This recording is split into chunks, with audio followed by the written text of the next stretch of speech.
just so you're aware, Angie's trying to get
Good morning and welcome to the Tuesday, November 14th meeting of the Board of County Commissioners. We do begin our meetings with an invocation, and today we have Ms. Tommy Person with First Presbyterian here to lead us. Feel free to join us if you would like.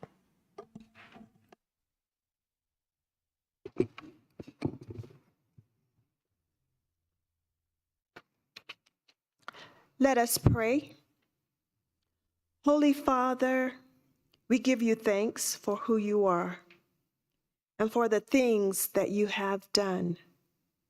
We thank you for our nation and for our city of Colorado Springs and the beauty that you have placed here as evidenced by our snow-capped mountains, the bright sunshine, and the rolling plains. But most of all, Father, we give you thanks for the people that you have brought here to live. We pray for our leadership today and ask for a spirit of unity so that we may work together for the good of our county and for our city. We ask for wisdom for the mayor, our city leaders, the staff, city council, and our commissioners, as well as other civil servants. Give them sound judgment and discernment to solve problems, to bring order and stability and prosperity to our community and to our city. We pray that they will advocate for truth and justice. Help them to administer in fairness and make right decisions. Father, we pray for your protection, and we thank you for standing guard over Colorado Springs. Keep us safe as we go out and as we come in. Keep your banner of protection over us. We pray for the peace of Jerusalem and ask that the violence there and around the world will end, and we pray for the security of your people. Finally, Lord, we lift up each commissioner individually and ask that you bless their family and loved ones. Lead and guide them as they deliberate the agenda today with integrity and respect. Father, we pray these things according to your word and according to your will. This is our prayer. Amen. Amen. Thank you, Ms. Person. Commissioner Geithner, would you lead us in the pledge, please? I pledge allegiance to the flag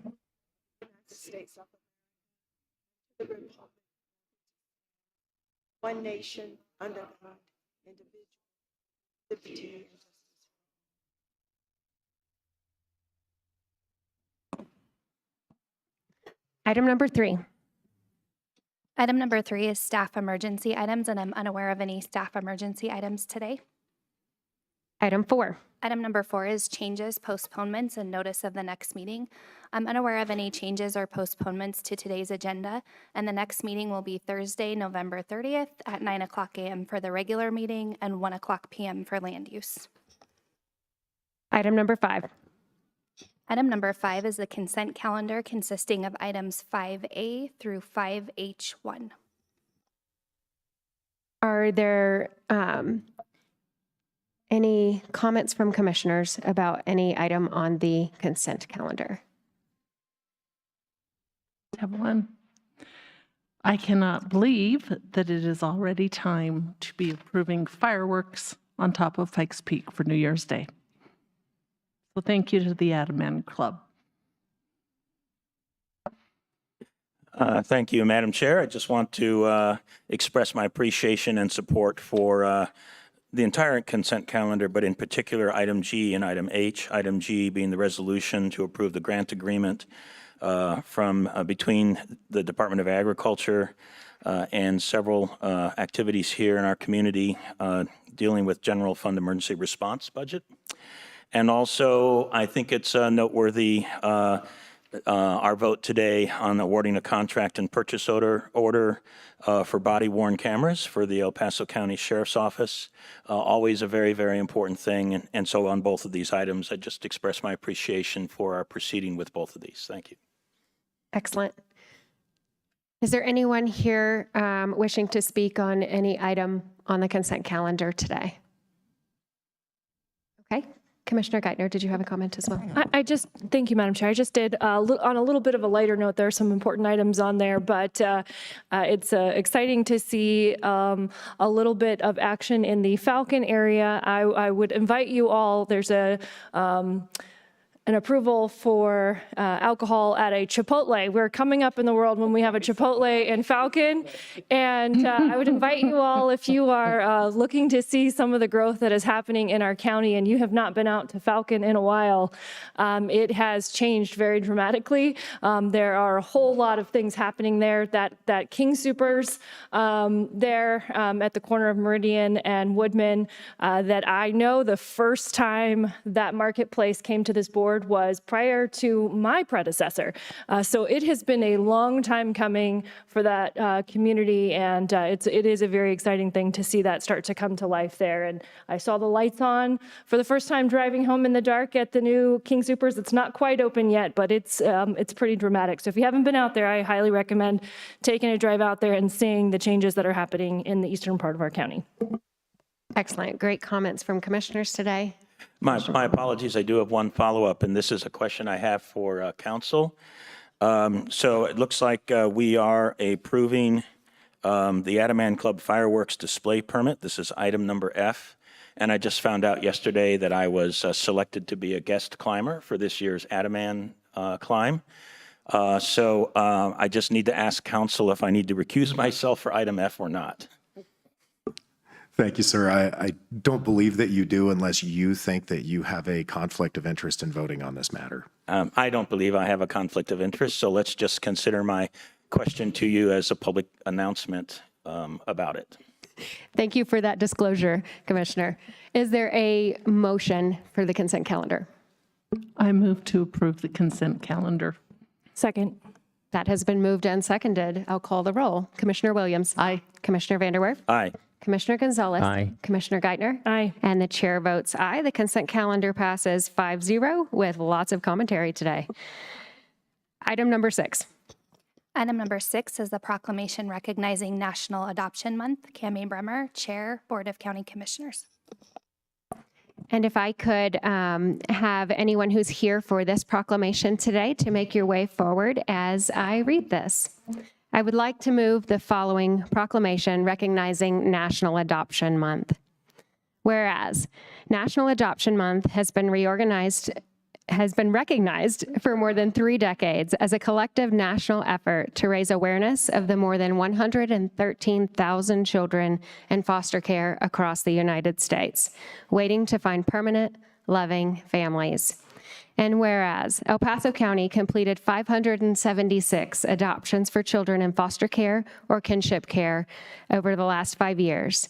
And of those, 275 were kin or kin-like adoptions. And whereas in the past 5 years, El Paso County completed 107 adoptions for youth aged 10 and older. And whereas 57 adoptions have been completed as of mid-September 2023, and there's currently an active search for adoptive families for 23 El Paso County children. And whereas the El Paso County Department of Human Services has a primary mission to strengthen families, assure the safety of children, and improve the overall quality of life in our community.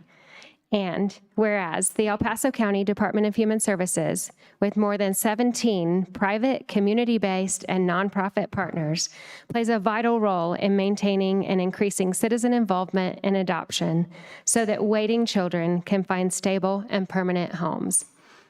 And whereas it is with genuine appreciation that we recognize all El Paso County adoptive parents and the many dedicated adoption professionals who work to connect foster children with loving families. Now, therefore, the Board of County Commissioners of El Paso County, Colorado, hereby recognizes November as Adoption Month in El Paso County and proclaims its sincere gratitude to our region's adoptive families who have opened their hearts and homes to provide love and stability for the youngest members of our society, helping them grow into successful adults and building the future of El Paso County. Done this 14th day of November, 2023 at Colorado Springs, Colorado. Signed, the Board of County Commissioners of El Paso County, Colorado, Cami Bremer, Chair, Carrie Geithner, Vice Chair, Lojinos Gonzalez Jr., Stan Vanderwerf, and Holly Williams, members, and attested to by Steve Schleicher, Clerk and Recorder. I will second that. Thank you. Ms. Jones. Good morning. My name is Katanya Jones. I'm the Director of Children, Youth, and Family Services for El Paso County. First, I want to thank all adoptive families for what you have done to positively impact the lives of children.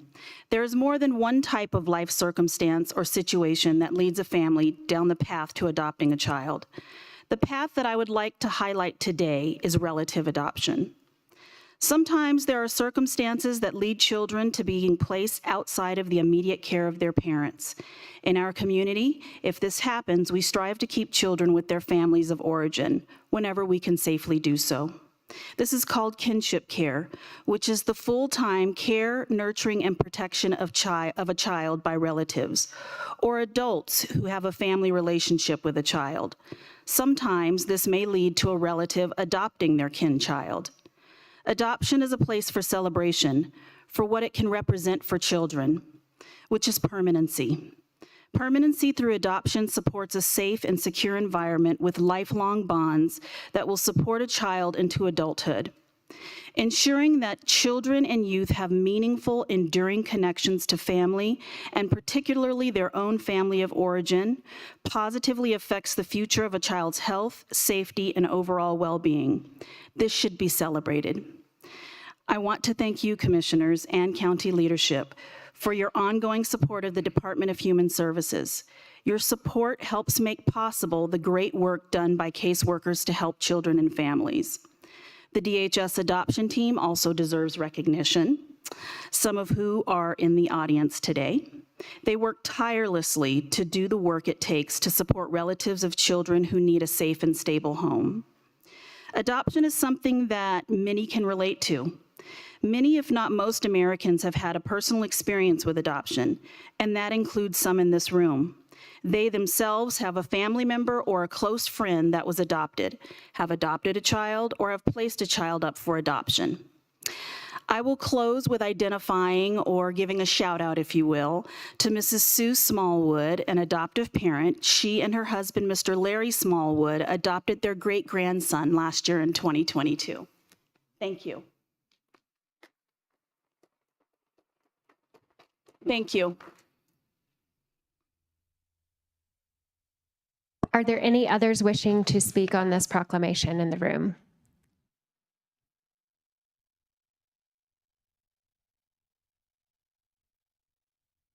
If you could come on down to the microphone. Thank you for being here today. While she's coming down, actually, I will go ahead and mention some of those staff member names that I know we have here. I see Amber Biss, Annie Mace, Jessica Hansen, Tamara Garcia, Megan Downs, Dana Berg-Yaros, Tanya Lopez Torres, Celestina Doñez. I am really sorry if I'm messing up your names. Jimena Hernandez, Tracy Lintz, Brenda Royal Johnson. Thank you for the work you do every day and for being here. Appreciate it. Just wanted to say that this is a great program. And my husband and I consider it an honor and a privilege to have our great-grandchild. He's very bright, he's into everything, and he's a great joy. And he's coming along great. But this is a great program, and these are great people. They have a lot of work to do, you know, really hard. So thank you very much. Thank you very much. Thank you for being here today and for how you and your husband have stepped up and ensured that that family could stay family and for creating one. Okay.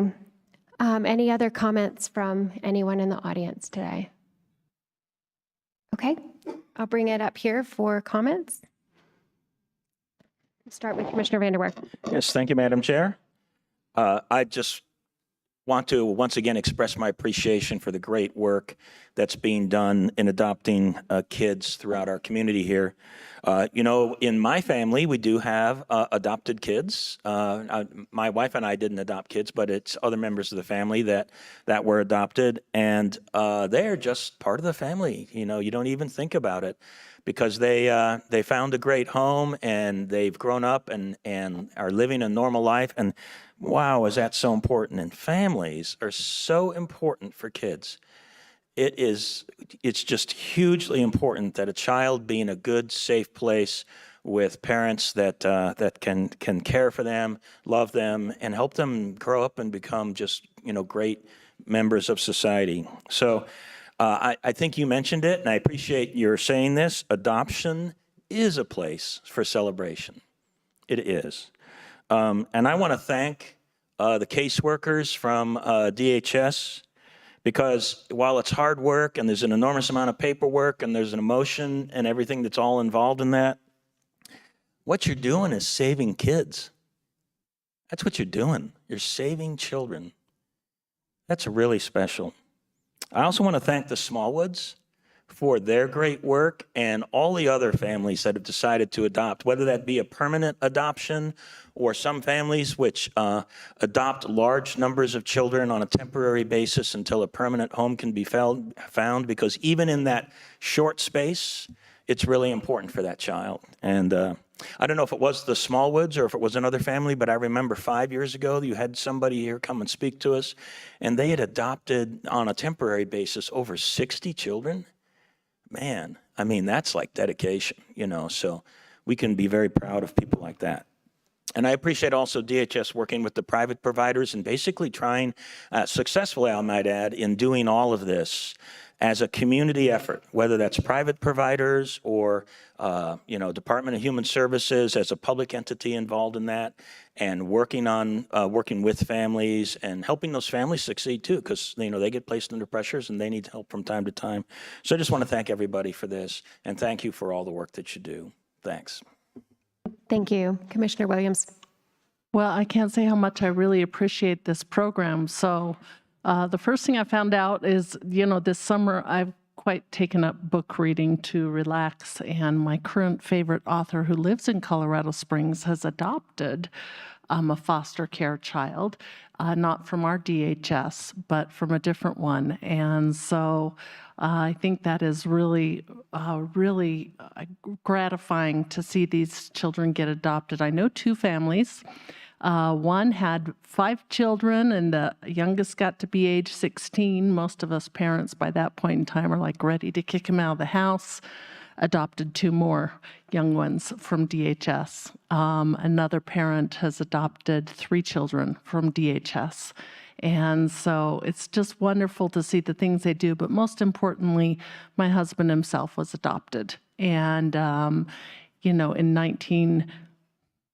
I've got to think of what year he was born. Anyway, ages ago, his birth mother, who lived in Las Vegas, found herself pregnant and moved to California and had a wonderful baby boy that she snuck down to see, and then was wise enough to realize that at the age of 15, she could not raise that child, and his father, the birth father, had said he didn't want to help at all. 50 years later, we've met that birth mother and that birth father, and the birth mother lives in Henderson, Nevada, and my husband's mother lives in North Las Vegas, Nevada. So trips to Nevada, and all of a sudden we have a huge family tree. And it's hard to keep track of everybody, but My adopted nephew is getting his Eagle Scout Award in 2 weeks, and that would be through my husband's birth mother. So real big supporter of adoption. I think that it is a fantastic way to go for couples who cannot have children, for couples who want to open up their home to even more children. And I think, providing that family stability is really important. So thank you to DHS, to all you do. Thank you to our families who have adopted. It can be, when it's your own grandson, that's wonderful. But when it's someone who shows up on your doorstep with a garbage bag, with a pillow and a few clothes, that can be pretty scary too. So we appreciate everyone who opens their hearts to these families. Thank you. Thank you. Commissioner Gonzalez. Thank you, Madam Chair. So I appreciate all the great work you do, and I know the staff does awesome work, and thank you again for all that you do, and really for the families out there, the grandparents and the other families that are willing to open up their hearts and their homes. It is so noble, and the greatest thing you can do in this world is spread love, and to be a great parent to the foster adopted children is just amazing, and especially when we see the support going to our most vulnerable. It's just amazing to see that. And again, people opening not just their homes, but their hearts. And that's awesome. Thank you. Commissioner Geithner. Thank you. Well said by my colleagues. I can't really say it too much better than that, but I will just say that being a mom is the greatest joy of my life and the most important job that I have. And I know that that is because our kids are so precious to our future, and each one of them deserves an opportunity to live and thrive in a family. And so I'm very grateful for the work that our staff does. I'm very grateful for the families who, feel moved to open up their homes in this way. It is such an important role and such an act of love and giving, and it's so important for our community. It's not necessarily for everyone, and so thank goodness we have people who feel called to provide that for our community, because it truly is one of the most special things, I think, that an individual can do. So thank you all. Thank you.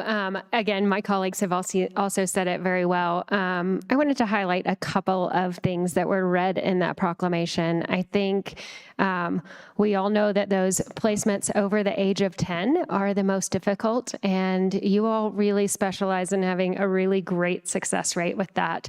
And I'm excited about the way you come alongside families in accepting that challenge and helping them through what is an adjustment period for anybody, but certainly for that older age group. And your success metrics with that age group across the state are stellar. And it's really because of how personally you take on your challenge and your jobs every day. So thank you very much for that.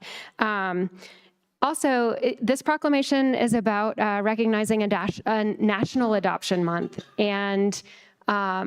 And we've highlighted a few ways that our internal department, the Department of Human Services, does that and facilitates that for certain families. There are lots of other ways that adoption occurs. We do have, I believe, 17 child placement agencies in our region who also help with that. And so when there's a need for adoption, there are certainly lots of local partners that are helping with that as well. No matter the method that a family chooses to take a child into their homes, into their hearts, and rear them, that's what we're celebrating today. We're celebrating that happens, and that every child has an opportunity, as much as we can give them right here in El Paso County, to have a loving and stable family environment. Thank you very much for being here today. I did see I did see a couple more people that weren't on my list. I think we have Chris, our Deputy Director here. Katanya Jones is who spoke to us. And then, do I see Jason? Jason's not here. He is our our Children, Youth, and Family Services Director as well. So thank you to the entire team and staff. Thank you for being here today. Any other final comments? Okay, with that, I will call the roll. Commissioner Williams. Aye. Commissioner Vanderwerf. Aye. Commissioner Gonzalez. Aye. Commissioner Geithner. Aye. And the chair votes aye. That passes 5-0. And we'll take a brief recess for a photo. Thank you.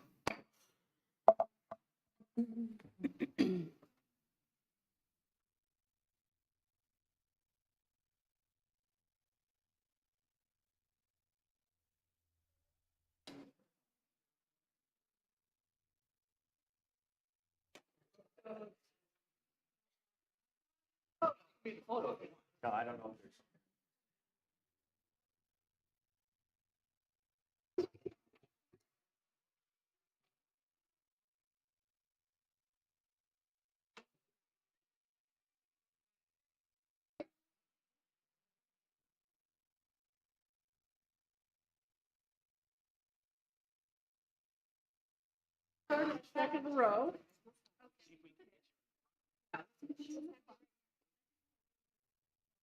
Second. Possibly a third. You can come stand by me. Okay. Let's stand. All right. Back on your okay.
They committed to speak. Okay.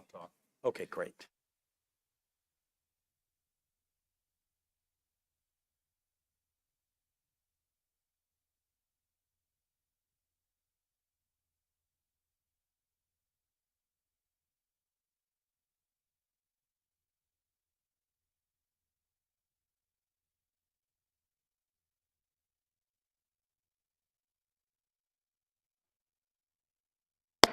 Welcome back to the Tuesday, November 14th Board of County Commission meeting. And we are on item number 7. Item number 7 is a proclamation recognizing Small Business Saturday. Stan Vanderwerf, Commissioner, Board of County Commissioners. Commissioner Vanderwerf. Yes, thank you, Madam Chair. I just think this is great to recognize Small Business Saturday, so let's go ahead and get started. Before I do that, is there anybody that would like to come down at this point? And I think we do have some speakers. You can either come down now or come down after the proclamation is over. It's your call. but we want to make sure we hear all the comments from all of you that plan on speaking.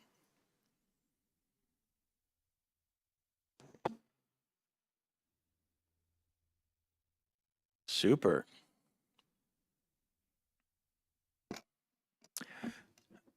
All right, let me go ahead and read the proclamation. I would like to make a motion to approve the proclamation recognizing Small Business Saturday. Whereas the Board of El Paso County Commissioners celebrates our local small businesses and the contributions they make to our local economy and community, and whereas small businesses build lasting relationships with customers by creating value, a sense of community, and meaningful connections, and whereas the success of small businesses is essential to the overall economic health of our community by creating job opportunities and revenue to support critical county services. And whereas, according to the United States Small Business Administration, there are 33.2 million small businesses in the United States, that small businesses represent 99.7% of firms with paid employees, that small businesses are responsible for 62.7% of net new jobs created since 1995, and small businesses employ 46.4% of the employees in the private sector in the United States. And whereas 68 cents of every dollar spent at a small business in the United States stays in the local community, and every dollar spent at small businesses creates an additional 48 cents in local business activity because of community members and employees purchasing local goods and services. And whereas 72% of consumers reported that Small Business Saturday 2022 made them want to shop and dine at small, independently owned retailers and restaurants all year long, and whereas El Paso County supports our local businesses that create jobs, boost our local economy, and preserve our communities, and whereas advocacy groups, as well as public and private organizations across the country, have endorsed the Saturday after Thanksgiving as Small Business Saturday.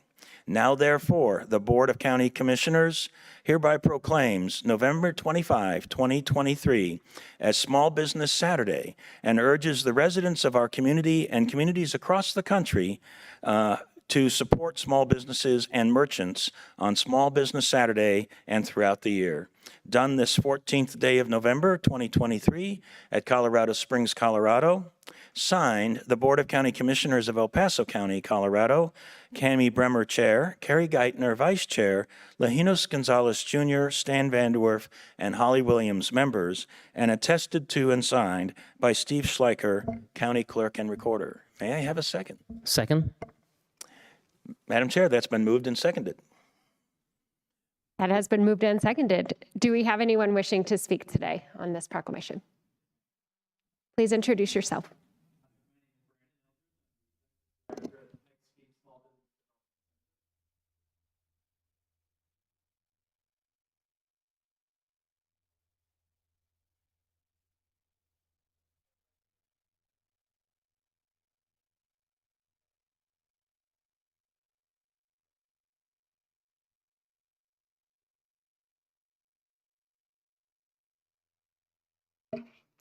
We good? It serves as a powerful reminder that consumers will still make educated purchases and that they understand the value of shopping local. It is often said that small business is the backbone of our community, contributing significantly to our vibrancy and resilience. When we choose to shop local, we are making a direct impact in our community and the revenue generated at these local businesses. Small Business Saturday was created over a decade ago and is strategically placed after Black Friday, but before Cyber Monday. That is not to say that shopping local does not happen on those 2 days, but rather this is our opportunity to show that consumers will still be intentional about where we spend our money. Studies consistently show that when you shop local, more money stays in the community. This is because local businesses often source their products and services locally, hire local talent, and reinvest their earnings back into the community. This is an economic cycle that mutually benefits other local businesses, thus creating a strong foundation of growth. Beyond the economic aspect, Small Business Saturday is a celebration of entrepreneurship and our identity. Each small business is a testament to the dreams, hard work, and determination of individuals who have chosen to invest their talent, resources in our community. They are the embodiment of the American dream, and by supporting them, we also are preserving our unique character and identity of our community. Small businesses are the incubators of innovation, introducing new products, services, and ideas that keep our local economy dynamic and competitive. By supporting Small Business Saturday, we are fostering an environment that encourages creativity, ingenuity, and a sense of pride in our local achievements. Your support of Small Business Saturday will help us recognize the power of shopping local on November 25th. This is not just a day to shop, but it's an investment in the heart of our community. Let us stand united in championing the entrepreneurial spirit that defines us and makes this Small Business Saturday a resounding success for all. I'd now like to take a moment to introduce a few of my colleagues that I brought with me today. I'd like to first recognize Jonathan Liebert, the CEO and Executive Director of the BBB of Southern Colorado. Danny Bowling, the Senior Vice President at the Colorado Springs Chamber and EDC. Dylan Craddock and Katie Hertz of the Cultural Office of the Pikes Peak region. Tony Haslam, our finance manager at the Pikes Peak SBDC. We also have Terry Hayes of Tri-Lakes Chambers, and we also have Rodney Gillette and Kimberly Gold, the outcoming and incoming president of the Black Chamber of Colorado Springs. Please know that these organizations all work very closely together to help uplift and inspire our entrepreneurial community. In addition to that, we have several entrepreneurs here, and we have a couple of them that would like to speak. So I'm going to step away. Excellent. Who do we have next? Hi, I'm Brooke Orst. I'm the owner of Sasquatch Cookies here in Colorado Springs. We have 3 locations. I started the business here. I'm from Colorado Springs, so it made sense to start something from my home community. Living here has been great. Small Business Saturday is an awesome support for our business every year. We see a tremendous uptick in sales, especially after Black Friday and Cyber Monday coming, where people dive into that. So we just appreciate being here. This is a beautiful city, a wonderful place to live, and a great place to own a business. Thank you. Question. Commissioner Williams. Where are your locations? I'm looking at your website. Now I'm getting hungry. Did you bring some cookies? So we have a location that's near downtown. It's off of Templeton Gap, one out east where it's building up near Falcon across from Banning Lewis Ranch. And then we have one on the west side at the Red Leg New Brewing Facility off of Garden of the Gods. Thank you. Yeah.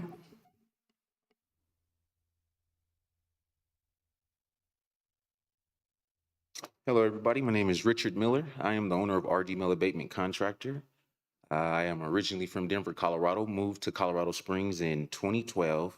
The reason we moved out here is to get away from competition. Denver, there was a lot of competition for my industry. I am in the abatement industry, and that is basically asbestos removal, lead abatement, meth lab cleanup, mold remediation, any and all fire, smoke, and water remediation. We do demolition. I also am a staffing agency as well for the asbestos industry. And I own a couple of U-Hauls, one out here in Colorado Springs and one in Lakewood, Colorado. So I just felt the need to come up and introduce myself and let you know that I am your local asbestos, lead, mold, remediation, meth lab cleanup guy. So if you guys are looking for that, I'll leave some information up there at the top at the entrance. That's about it. Excellent. Thank you for being here today. Yes, ma'am. I would just say, I hope that no one needs asbestos removal for Christmas, but it's always good to have on speed dial. Sorry, I'm short. My name is Natima Harrison. I am the owner of Save My Project LLC. I'm a veteran-owned, women-owned, minority-owned business. And the reason why I came here is because Small Business Saturday is not just about consumers going out and buying things from the bakery, things from the retail shop, getting your dog groomed. Is also about indirectly supporting those B2B small businesses like myself, because we provide services to help those small businesses grow and help them progress and further support the community as a whole. So thank you. Thank you. Excellent point brought up by our last 2 speakers, that oftentimes some of the larger company names may have local franchise owners, and then of course the B2B businesses as well, all included in Small Business Saturday. My final comments here will be around how entrepreneurs uplift each other.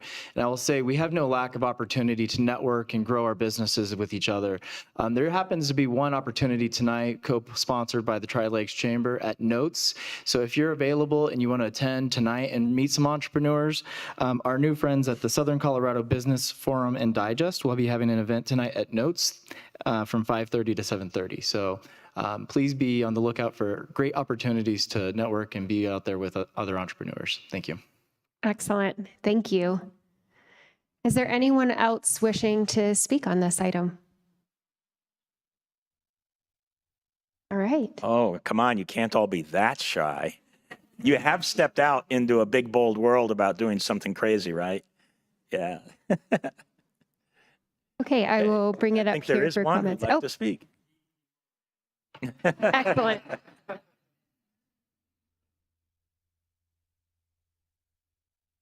My name is Larry Jones. I'm the board chair of EPIC, which is Educational Partners Immersive Concerts. This was something that was the brainstorm of Sergei Vasiliev, who is the principal clarinet of the Colorado Springs Symphony, right next door, usually performing, and started this up just in time for COVID to bring in national and international stars to pair with our local musicians and do this in a non-stuffy fashion, as we say, that's our catchphrase, and also to allow interaction with the audience and in a much more intimate setting. And this year we were sufficiently able to grow that we have now partnered with UCCS and Center for the Arts. And so a program is of six concerts every year and special ones. And we've had such stars as the Los Angeles Philharmonic Principal Clarinet, the Paris Opera Concertmaster. And what we want to do is raise the level of culture and music in the Pikes Peak region so that we want to get it to be more attractive instead of being a way station for the bigger opportunities in the large cities. And so our next concert's on December 1st. Our website is epicmustsee.org. So thank you. Thank you. Anyone else? Please come forward and introduce yourself.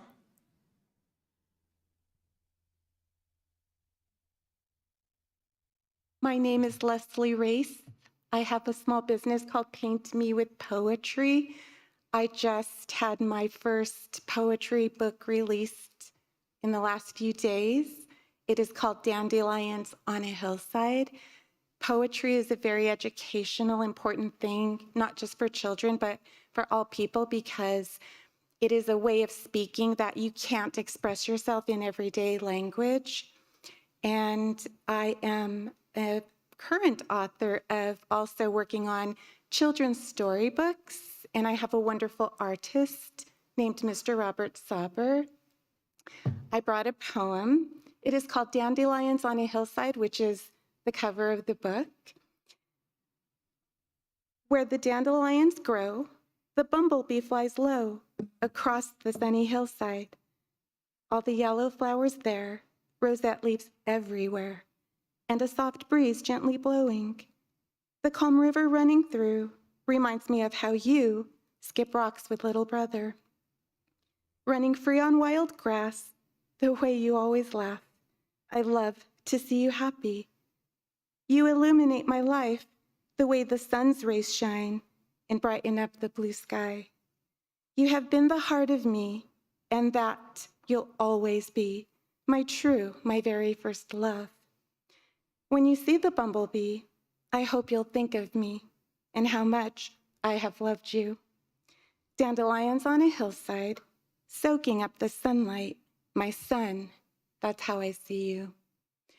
In the poetry book on the back cover, I substituted son for friend because I wanted to show personableness to the reader.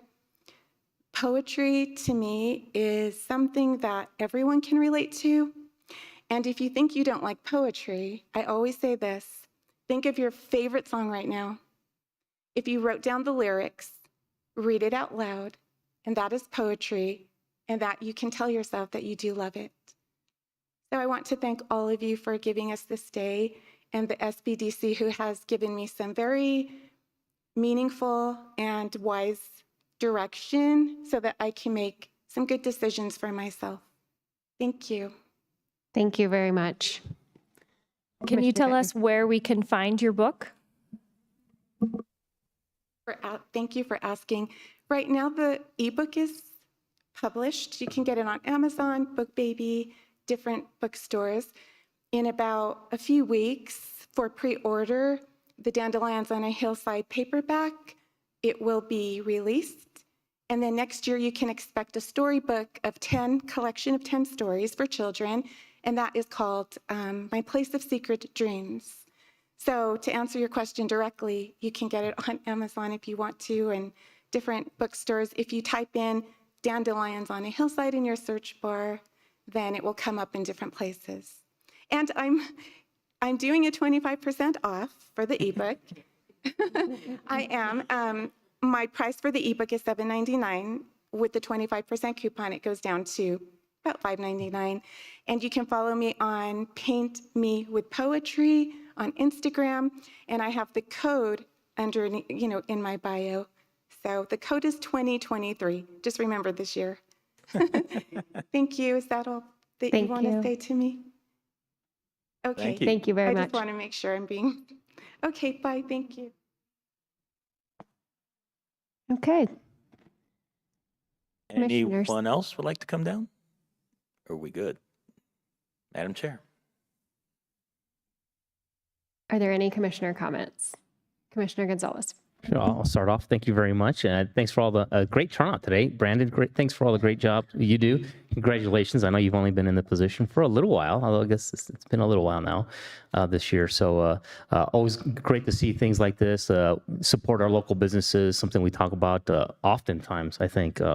Offline, we always talk about how we're going to strengthen our local community, how we're going to help our partners, and how we're going to help our brothers and sisters out here living in our great community. And this is one way you can do it. And shopping on that Saturday will be the right, the smart thing to do. And I'm already enticed on these cookies now, so I'm gonna see. Good thing you spoke, because now everybody's thinking about cookies. Commissioner Williams. I just appreciate everyone for being here, especially Terry Hayes from the Tri-Lakes Chamber of Commerce and Rodney Gillette. I really appreciate all of the ones who are here to help our small businesses. I'm going to say I really appreciate our PIO's office for this slideshow you put together. Thank you. We didn't know we had a meeting, and we kind of dropped everything on the PIO's office in there, and I didn't know if they could pull it together this fast. I should have never doubted them. I wanted to just list my favorite small businesses. Petrie's Games. I'm going to have to try the cookies place. So I put that down. Poor Richard's Bookstore. I appreciate the culture and music that was brought here today. And but my favorite small business, which we have nearly bought our own franchise of, is Louie's Pizza. So after 30 years of ordering pizza nearly every Saturday night, they did finally give us a deal. And then they took it away because it got too good with inflation. But Louie's Pizza, and he is actually one of my constituents in Black Forest. And like I say, we could have bought a store. So thanks. Commissioner Geithner. Thank you, Madam Chair. This is such an exciting proclamation that we get to do to really celebrate all of you. Thank you so much for taking the time out of your busy schedules to be here. It is, I'm sure you're seeing lots of smiley faces up here, and it's because it's so great to see this place, which is often we have a lot of very standard, but maybe not always exciting things to talk about in here. But this is one that really just brings in the community and makes us all remember what it's all about. It's not, government is not what makes the economy work. It's all of you. And that is so important. I really appreciate the mention of the American dream. If you've never run a small business, and I've had a couple micro businesses over the years, you don't realize how everything falls on your shoulders. How are you going to pay employees if you have employees? Even if you don't, how are you going to make sure that, you're making a profit? And I know there's probably many times where many of you have looked and said, you know, I could go get a job at McDonald's this week and make more money than what I'm making today. When you're starting that business, I know how difficult that can be. And so I really do appreciate your spirit and your determination to make your businesses work, and seeing a vision to create that. It's pretty phenomenal. I will also mention one of my favorite businesses, which is Lewis and Holmes, which is out in Peyton, not Falcon. I know there's a lot, if you're not from that eastern area, Falcon is different than Peyton, but in a little tiny shop in Peyton, there's a little shop called Lewis and Holmes. It is named for C.S. Lewis and Sherlock Holmes, and it is just a beautiful little shop full of all kinds of fun things, and I love to go in there. So, in fact, I will be visiting there tomorrow. I actually have a meeting there with constituents, but looking forward to maybe doing a little shopping while I'm there too. But I also wanted to point out that on the 25th, as I did last year, there are things that you can buy. There are also services that you can buy for your loved ones for Christmas or other holidays that you might be celebrating. Of course, that's an opportunity for us to all get out there and get some of that shopping done. And I also want to say, if you have any products or services that you think teenage boys would like, you got to bring them, because it gets really, really tough to shop for teenage boys. So if you've got ideas, send them to me. I'm looking for them. So thank you all for being here. Well said. And as is our tradition, we will let Commissioner Vanderwerf wrap this one up with the comments. So thank you all for being here today. And I think the diversity of the actual businesses represented here today is quite impressive and indicative of the broader scope. So I'm honored and thrilled that we can celebrate you today, celebrate your successes, give you a little attention for this weekend and the coming shopping season. I will also mention my favorite local small business is Wayfinder Coffee Co. And I am really good friends with the owners of that, and had the privilege of kind of walking alongside what it looked like to start that business, the struggles that they went through, the staffing struggles that any business, service-related or food-related, everybody's suffering with those same issues right now. But watching what has to be done behind the scenes to make the business work has just been a real privilege, eye-opening, and also to come alongside and realize where we as government can in some cases and shouldn't in other cases play a role in really letting you all do what you do best. So an honor and privilege to be your partner in that too. We want to stay out of your way and cheerlead you on and make sure that you're able to run your business as you see fit, and honored to do that here. With that, thank you for being here today and taking time away from your businesses to be here. Commissioner Vanderwerf. Yes, thank you, Madam Chair. And I just want to thank everybody as well. Just great organizations on the list that we have here on the dais, and starting with those organizations that help companies succeed. The Tri-Lakes Chamber, the Colorado Springs Chamber, the Black Chamber, first of all. Those are 3 of, I think, 8 chambers in El Paso County. So I, first of all, appreciate all of you for everything that you're doing to help our local small companies succeed. And one is a startup kind of process, and we're actually halfway decent at doing startups. We've got to work on scale up. That's what we have to work on. There's so much to do in that, but I know we're going to succeed because there's so many great things going on in the community. I also want to thank the Small Business Development Center and the Better Business Bureau for the great work that both of those organizations do, and another big part of the ecosystem here to support small businesses. And I also want to do a shout out to Copper. So thanks. They got the 2 in the back there. They're waving their hands. I don't know why they didn't come down here. You guys are part of this, but it's okay. And one of the things that I've often liked to say, really, small business is, and the art that is in a community is what kind of from that art, whether that be just music art, which we had a little conversation about a few minutes ago, or some other type of art, that's what produces the creativity, and the creativity is what produces innovation, and innovation is what small businesses do, and small businesses are the engine of the economy. So there's this connection between community things and art things and innovation and your own personal drives and your own passions. And, you know, you all know this. All of you are succeeding in one way or another. Some of you wish you would be succeeding more. We always feel that way, right? But some of the greatest entrepreneurs ever in the United States had 1 or 2 or 3 failing companies before they found the right one that just took them to amazing places. And I feel like I'm part of this entrepreneurial spirit. I just did a tally. I've created 6 companies since I retired from the Air Force in 2011. One of them, I was the founding CEO of UAS Colorado, Unmanned Aircraft Systems Colorado, a nonprofit that supports the UAS industry in the state. Without getting to the name of the company, I'm president of another small corporation, and just about 6 months ago, I started up 2 new ones, a 501c3 and a 501c4, and it's just this awesome place. To my fellow commissioners' comments, it's hard. It's an enormous amount of work. You're the CEO and you're washing the dishes. I mean, you're doing everything when you're, on a small scale.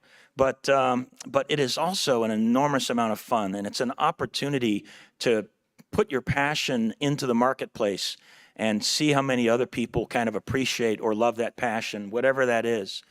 So those are really, really great things. So I just want to thank everybody for all the great work that you're doing, helping to make our community as vibrant as it is. We have a huge list of names here, and not everybody came down. But I appreciate everybody that came here, for those of you that spoke, and also all of you that are here that have not spoken. You're what makes El Paso County go. And it's just great to have you there. So it's my honor to be able to read this today. And those are my comments. So at this point, Madam Chair, we might be ready for a vote and then maybe a picture afterwards. That sounds like a great plan.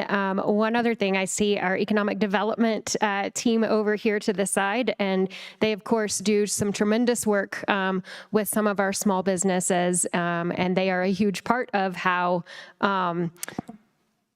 government can help in those cases. So Crystal and her team do a great job. Sarah and Katie, thank you very much for being here today as well.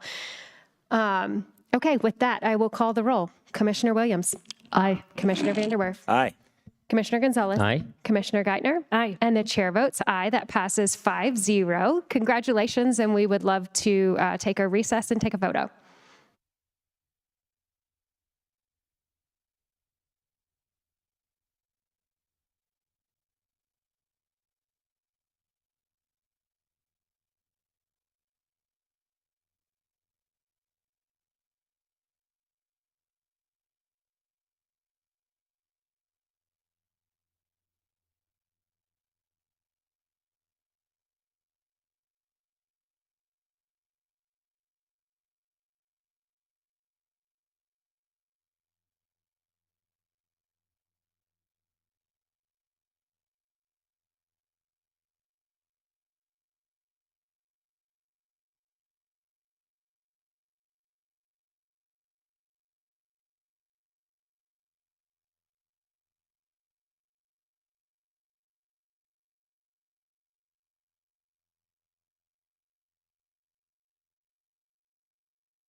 Welcome back to the Tuesday, November 14th meeting of the Board of County Commissioners, and we are on item number 8.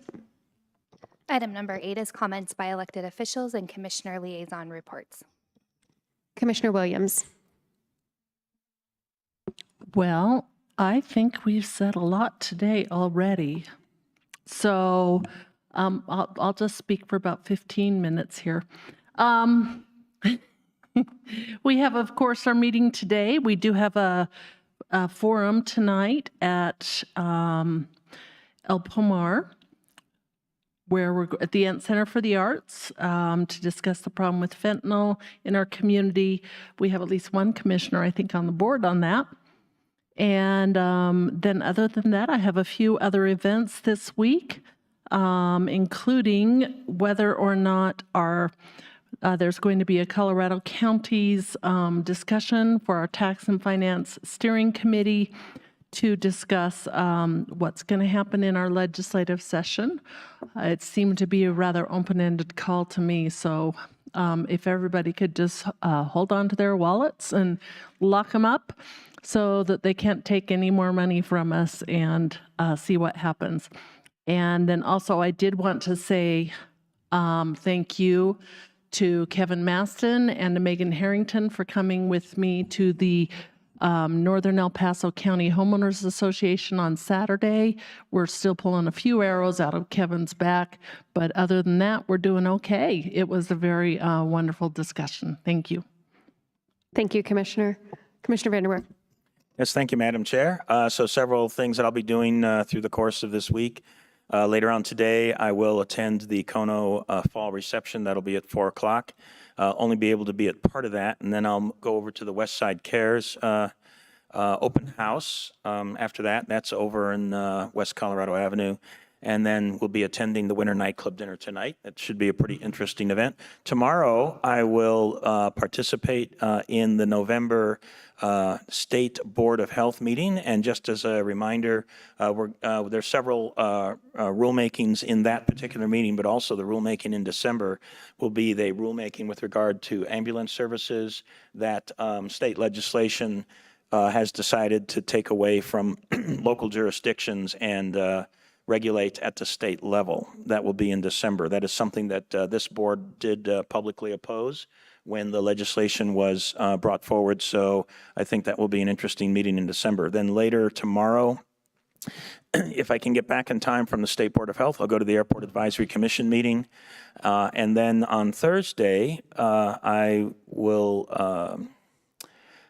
I have several meetings in the morning, meeting with individuals, and then I'll go to the 40th anniversary and Empty Stocking Fund event in the evening or late afternoon.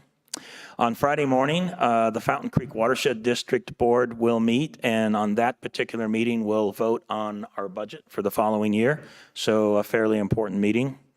And then on Saturday, I plan on going to the We Fortify Gala at Widener Stadium. And Gala, not gala. What did I say? Nothing. We're good. Gala, not the gala, or the gala, not the Oh, okay. Gala, not gala, whatever. So whatever you said, follow that one.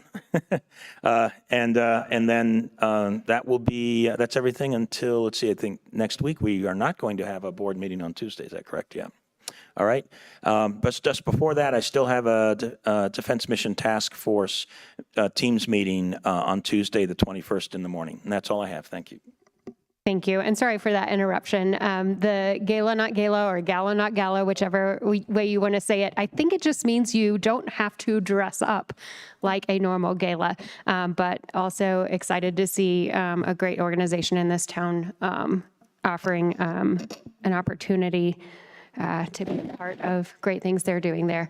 Yes, thank you for that. It's the gala, not gala. Gonzalez. That's right. Thanks for the clarification, Madam Chair. No, so several good things going on this week. Tonight, well, yeah, I don't know if it's a good thing. Having our discussions is the importance of the fentanyl situation going on locally in the state and the country. A lot of issues with it, so I will be a participating member of that forum tonight at the Ent Center. Tonight it begins at 5:30. And then on Thursday, Yes, so Thursday I've got a couple of events. The CCI meeting during the day is going to be discussing again the issues related to the property tax issue for the special session for the legislator. And then the evening, the empty stocking fund kickoff fundraising reception. That sounds, a couple of us will be going to that as well. And then also I will be attending the Saturday night, the We Fortify fundraiser dinner gala, not gala. Commissioner Geithner. Thank you, Madam Chair. So lots going on. Some things that have already been mentioned, but I'll just quickly go over the CCI special meeting for Tax and Finance, which is on Thursday, to discuss a lot of the proposals that are coming forward. Obviously, with a special session coming, there's lots to discuss there.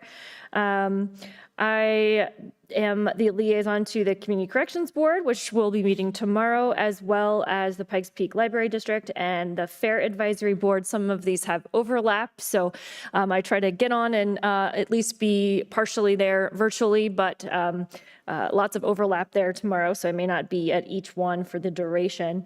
Reminder again about that special session. I do want to point out that I think, there have been members of the House and Senate that have been calling for that special session for months and months at this point, starting at the end of the session in May, knowing that HH was not a good solution for residents in terms of getting property tax relief.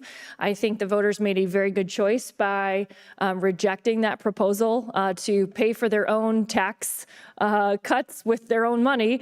And so I was glad to see the outcome of that. And it's the right thing to do to call a special session and fix that. I remain a little honestly skeptical that we're going to get an actual property tax cut out of this, but I am hopeful that our legislators will come together and do that.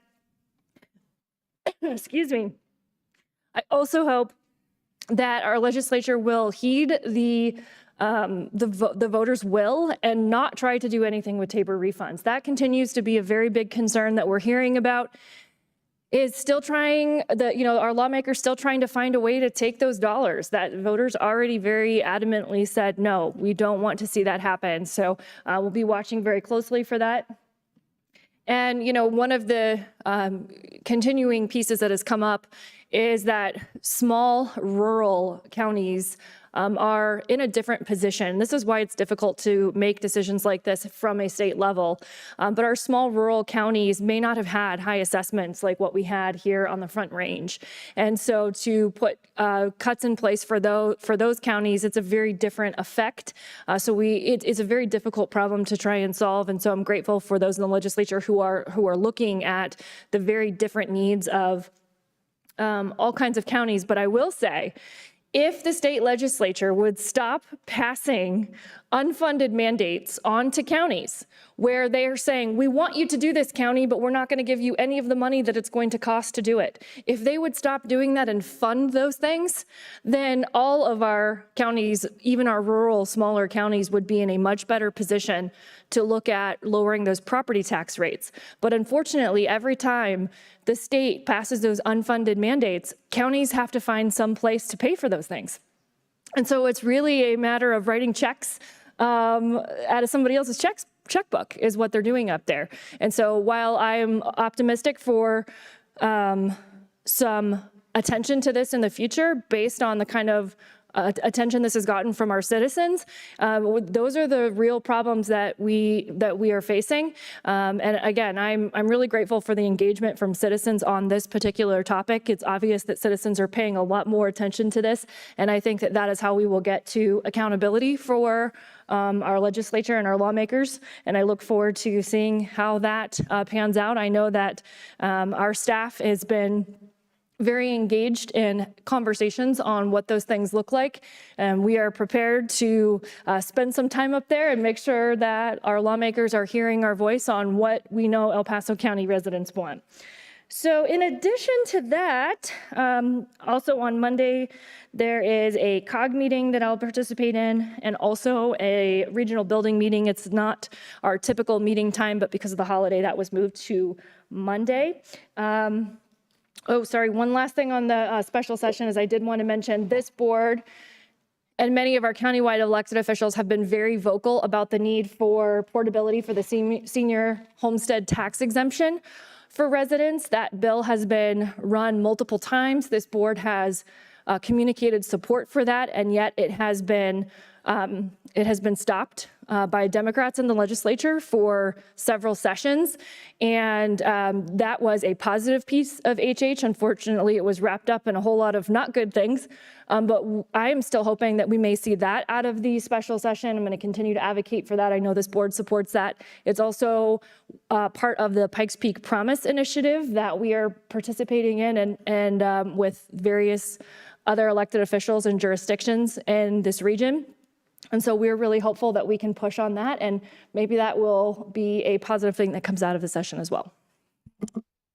Thank you, Commissioner. Commissioner Gonzalez, redo. Oh, thank you, Madam Chair. I did forget to mention one. So Friday night I'll be attending a library fundraiser. It's the Peggy Shivers. It's a foundation, and she's a wonderful lady. She's a surviving spouse of a Tuskegee Airman, and she and her husband were great supporters of the library. And I've gone to several events where she just continues to do great things for our community and the library community. And so I'll be attending that Friday night. Thank you. Excellent. Thank you. Commissioner Vanderwerf, redo. Yes, I appreciate your willingness to let us do a couple of redos, Madam Chair. I just want to elaborate just briefly on something that Commissioner Geithner mentioned, and this is with regard to the unfunded mandates that come frequently from the state legislature. I think it's important to also note that that is not a partisan issue. That is a bipartisan issue.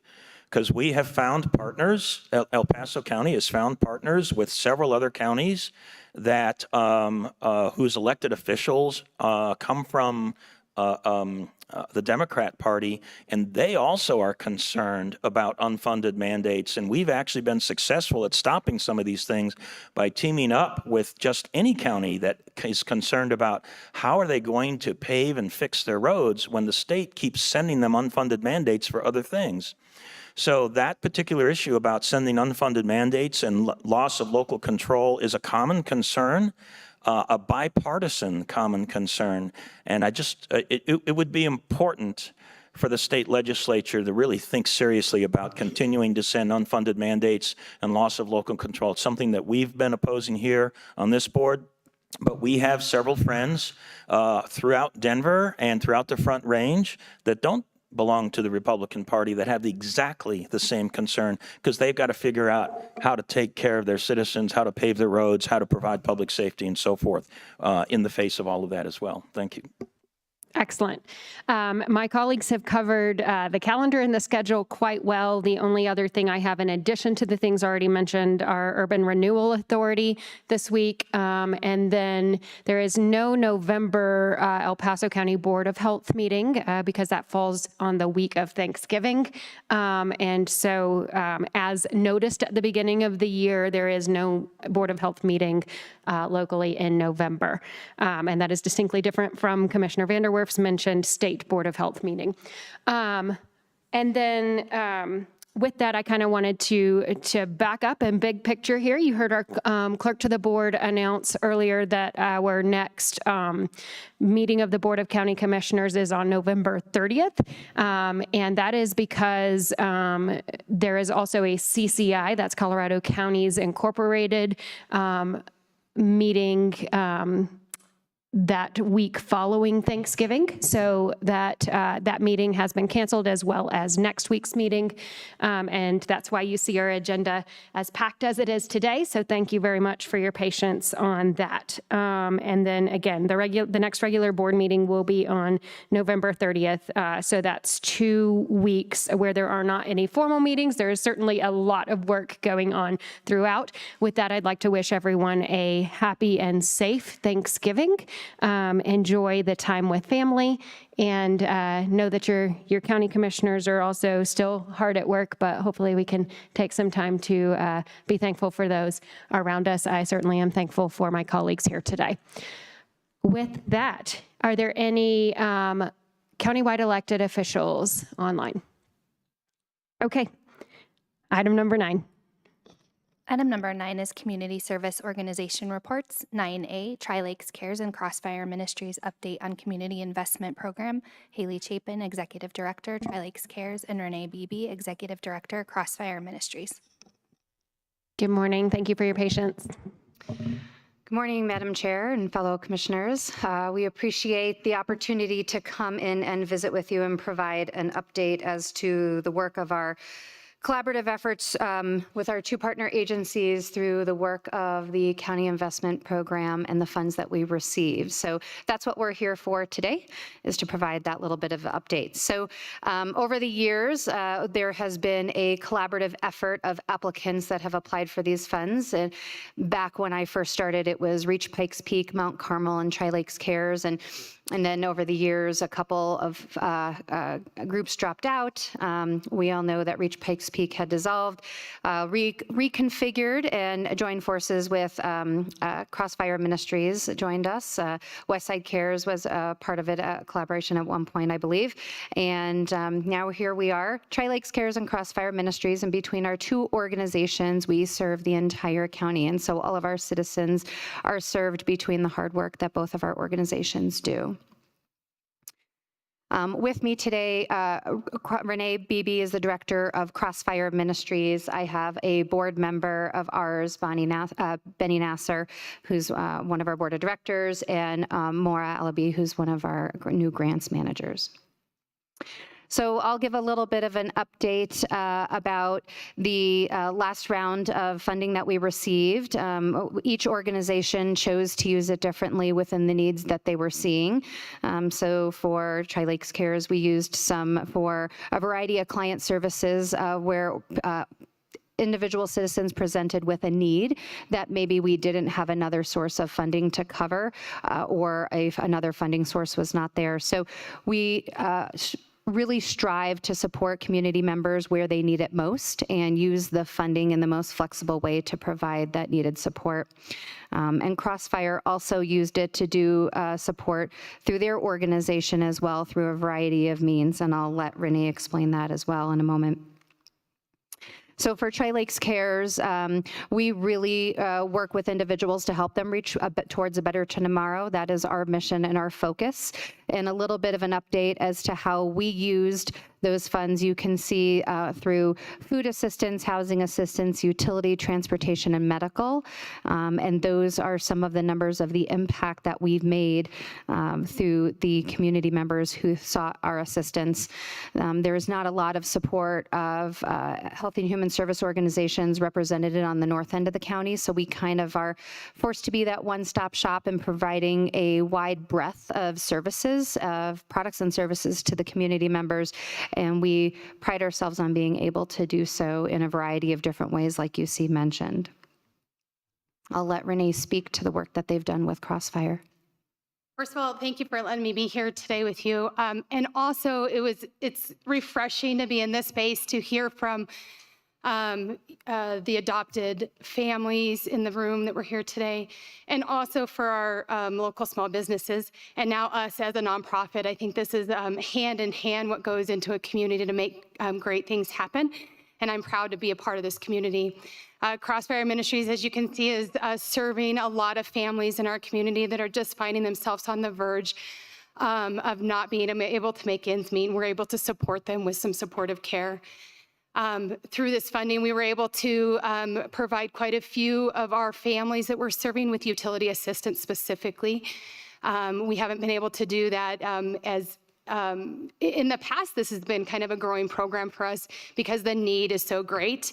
There's not just one organization in our community that is able to handle the needs that we're seeing. So Crossfire has stepped up into that space.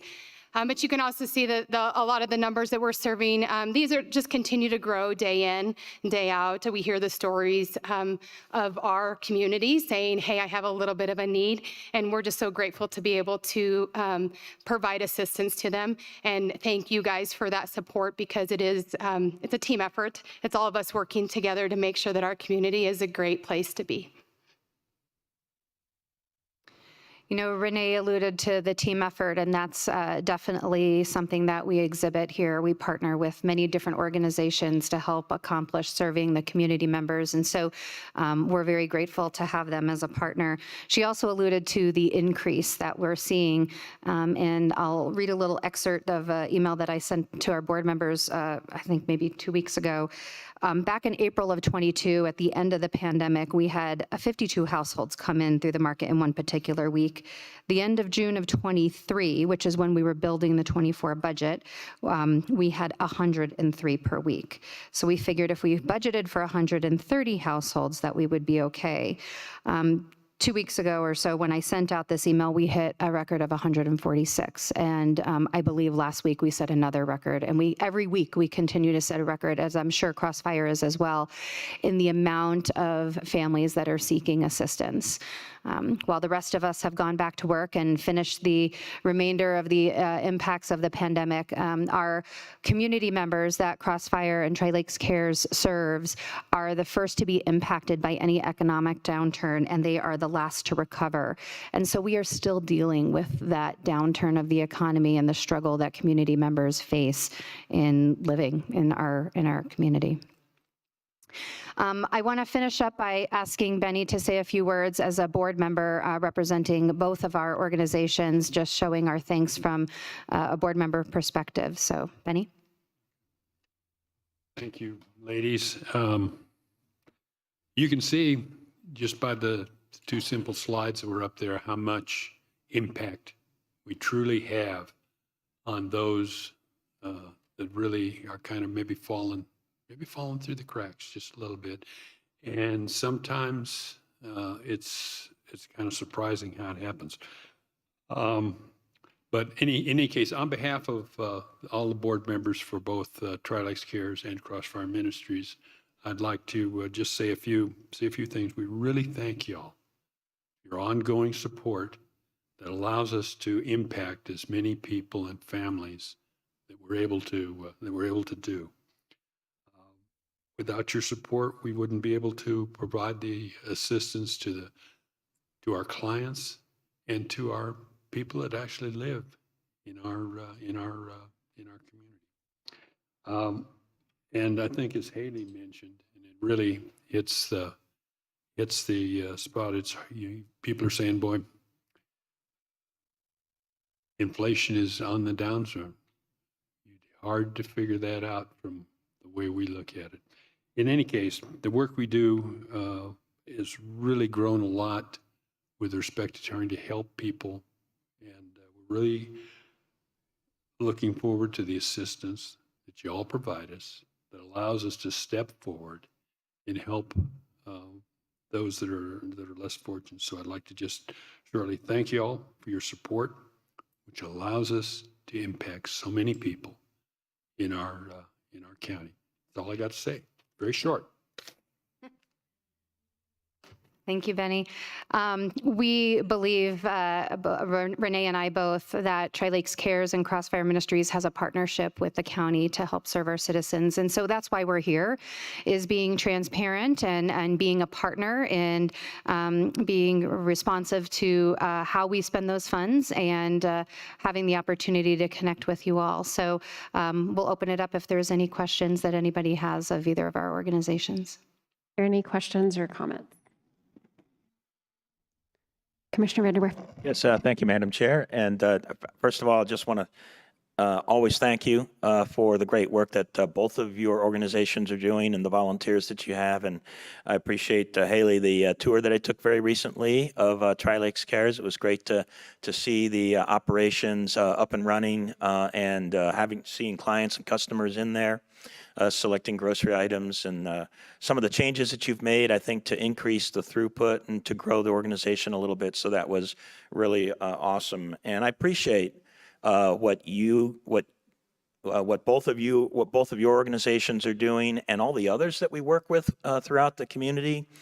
To your point, is this comment about the small businesses and the public agencies and the private nonprofits dealing with people that have different challenges in their lives. This is what makes up a community that succeeds. So you're part of that. And I just want to say thanks to what you all are doing to help people that have a few challenges in their lives from time to time, so that they can make it through the day, make it through the month, maybe get to a better place, find a job, start producing their own resources. And so thanks for the work that you do. And I do agree with you. I think it is a partnership. So thank you. Commissioner Williams. I just wanted to thank you. I know that at the end of March or February, we had the cutback to pre-COVID levels of our supplemental food benefits, and that's been very hard on the community for those who have a hard time providing for their families and for food. And so I know that you all have stepped up to the plate to help us, both Crossfire and Tri-Lakes. And we really appreciate that. It's still a tough adjustment with the inflation in our economy.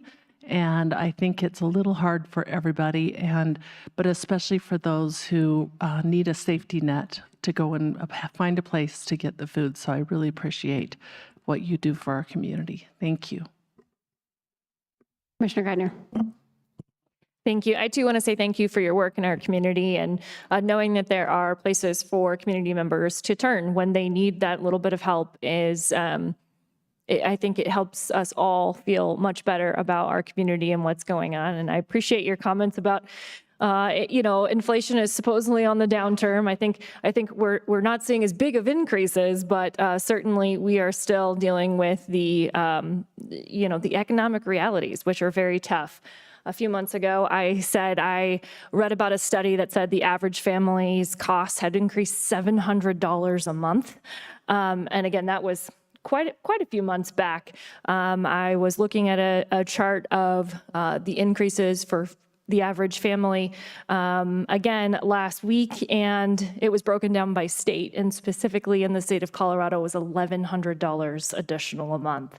I know that is a huge strain, and so while we can hear all kinds of things about inflation isn't rising at the same rates and it's coming down, it's going to take a long time for us to be able to recover from that, and it's a vicious cycle, as you know, with the economy. We kind of talked about this a little before. Government spending created this inflation, and so we can't spend our way out as government, and yet we know people need help, and it's tremendous to see our community members. Yes, we're a small piece of that, but the work that you're doing to help our community is much broader than the small piece that we help with here, and we're really grateful for that. Commissioner Gonzalez. Thank you, Madam Chair. I just want to thank you for all the great work you've done. We've been wonderful partners the last several years on issues related to this, and as was just mentioned and highlighted, helping our community. And so thank you again for all the great work you do. Well said. My colleagues have said it pretty thoroughly. And in the interest of full transparency, as you mentioned, over the past, since 2020, between your two organizations, you've received a little over $500,000 from El Paso County. The majority of that has been federal pass-through funds. And I'm so grateful that when those federal funds were sent down locally, we had local organizations who knew where the needs were. You scaled up, ramped up your distribution and accountability to that very, very quickly with all the strings attached. And I'm incredibly grateful that you all knew how to make sure that regardless of whether you think the federal funds should have come down or not, I am grateful that our community knew how to get it out to the people that needed it. And you are a huge piece of that. Both of your organizations are. So I'm grateful for that. And thank you for jumping through the hoops required required to report on much of that. Some of it was through block grant funding, CDBG. Some of it was ARPA. Some of it was CARES. And then a very, very small percentage from our community investment fund. But thank you for how we can count on you're getting that to the right people and being accountable to those dollars. I heard several times during the presentation the mention of gaps. And Commissioner Williams brought up the reduction in SNAP benefits. I'm grateful that your organization can fill those gaps and do so with dignity. I think both of your, no pay grocery store models allow families to have some dignity and be able to ask for an appropriate level of help for them just to get by these days. And I appreciate both of those models and both of your organizations. Thank you very much for reporting to us today. And we look forward to hearing from you again next year. Thank you.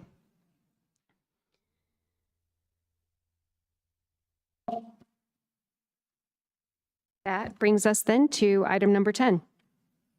Item number 10 is public comment on items not scheduled on the agenda. This is the public's opportunity to speak on an item not scheduled on today's agenda. And Madam Chair, I'm unaware of anyone signing in to speak under public comment. Okay, thank you. No one has signed in. Is there anyone in the audience wishing to speak on any item not on the agenda? Okay, hearing none in the room. Any online? Okay, item number 11. Item number 11 is the called up consent calendar, and there are none. Item number 12. Item number 12 is a resolution to approve the El Paso County Snow and Ice Control Program. Kevin Maston, Executive Director, Department of Public Works. Mr. Maston. Hey, good morning, Commissioners. Thank you for the opportunity to present today our proposed resolution to update our snow and ice control program, which is currently a resolution from 2009. It's 14 years old, and there's a few items that are in the previous resolution that we've needed to update, plus add a few more things. The purpose of our resolution is to establish guidance for our public-facing information so our citizens are fully aware of what they can expect during snow and ice removal. One of our goals this year is to really improve that relationship with our citizens, specifically citizens that are moving in from out of state that are coming from areas that have never dealt with snow or had to deal with ice during the wintertime, so they can understand what the expectations are as well and the level of service that we can provide. And this is also one of the changes we are making is to help us adapt to the residential communities that are being built in our rural county. We do have areas that have high density housing with a lot of vehicles parked along the roadside, sidewalks that are built along the edges of the street. It creates a lot of frustration for our citizens that go out and clear a sidewalk, and then one of our plows comes through and puts snow right back on the sidewalk again. So I'll talk about what we're going to do to address that issue. Again, the specific goals, just to highlight a few of them, is to make sure that we're being efficient and cost effective with our methods for how we're doing snow removal, prioritizing our access to and from emergency services, and then also reduce interruptions to our schools and businesses as well. And we want to be able to keep travel open as much as possible during our snow and ice events here in the county. One of the disclaimers we want to put out here that we need to emphasize, and something that we're going to do a much more focused approach on this year, working with our public information office, is the responsibility that each of our citizens have during snow and ice events. The responsibility to have proper tires, to have the proper vehicle, to have proper equipment in the vehicle, to have emergency items in the vehicle if they should become stranded. We're going to do there's an effort that we are putting together again to get this information out to citizens to make it just so they understand much better about what the expectations are. As an example, we do have citizens that come in from out of state, again, that are used to living in areas that don't have snow and ice, that have very low profile vehicles. They're incredible vehicles that they're bringing into the county, but they are not the type of vehicles you should be driving in snow and ice. And we want to get that information out there as well. Let's see, one of the biggest changes that we're going to have here is that in our residential areas, our priority 3 roads, we will not immediately go to those roads if there's less than 6 inches of snow on the road. The reason for that is because what I've talked about here previously, the way the areas are being built, There's a lot of vehicles that park along the streets. It makes it very difficult for us to get in and out of there with our equipment. And then what ends up happening is we end up getting snow on sidewalks. We end up putting berms that are blocking vehicles in for people and they can't get out. And we've looked at, fortunately, because we are a mile closer to the sun here at our elevation, solar melt really works in our favor. And we have found that by coming in and plowing roads that have less than 6 inches of snow, we can create actually longer term problems with snow melt, with piles of snow that block areas in these neighborhoods. Now, that does not mean that we will not go into a neighborhood unless it does have 6 inches of snow. Everything will be based off the situation in that neighborhood. If we need to get in and address a situation, we will still go in there and take care of that. But just so people understand that with 6 inches or less, we're going to rely on the sun to do most of the work for us. Let's see here. One of the other things we wanted to do too is that in the old resolution authorized our plow drivers to move vehicles out of the way if the plow driver thought that vehicle was blocking or preventing the removal of snow. This resolution will put us in compliance with our Colorado revised statutes, and that if we do have a vehicle that is in the way, that is blocking our ability to open up a road, we will work with the sheriff's office and work through Sheriff Roybal to get approval to actually move that vehicle. And it also, we put the information here too, that if a vehicle is blocking and we do have to move that vehicle, we are not responsible for any potential damages to that vehicle as a result of having to move it for safety reasons as well.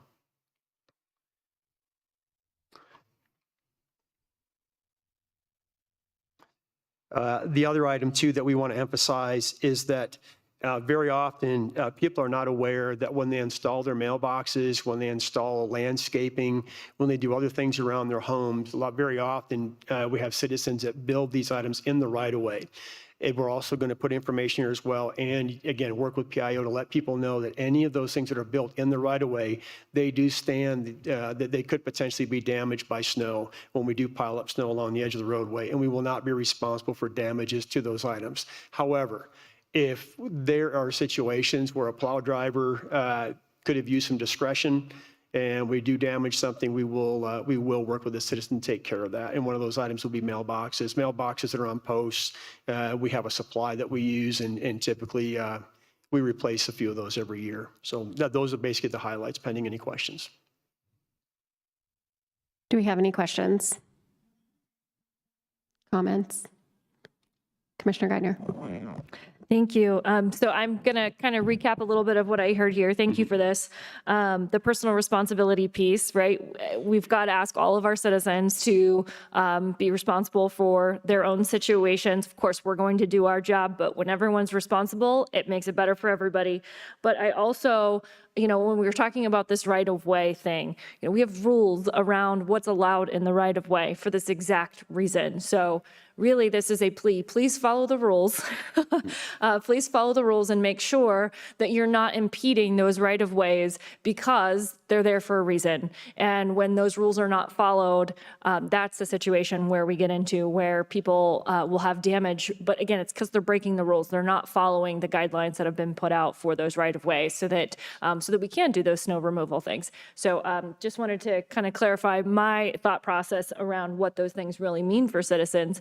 And then I have a question, and that is, I would love for you to give us an update on our potential updates and changes to how our citizens can figure out what roads are being plowed.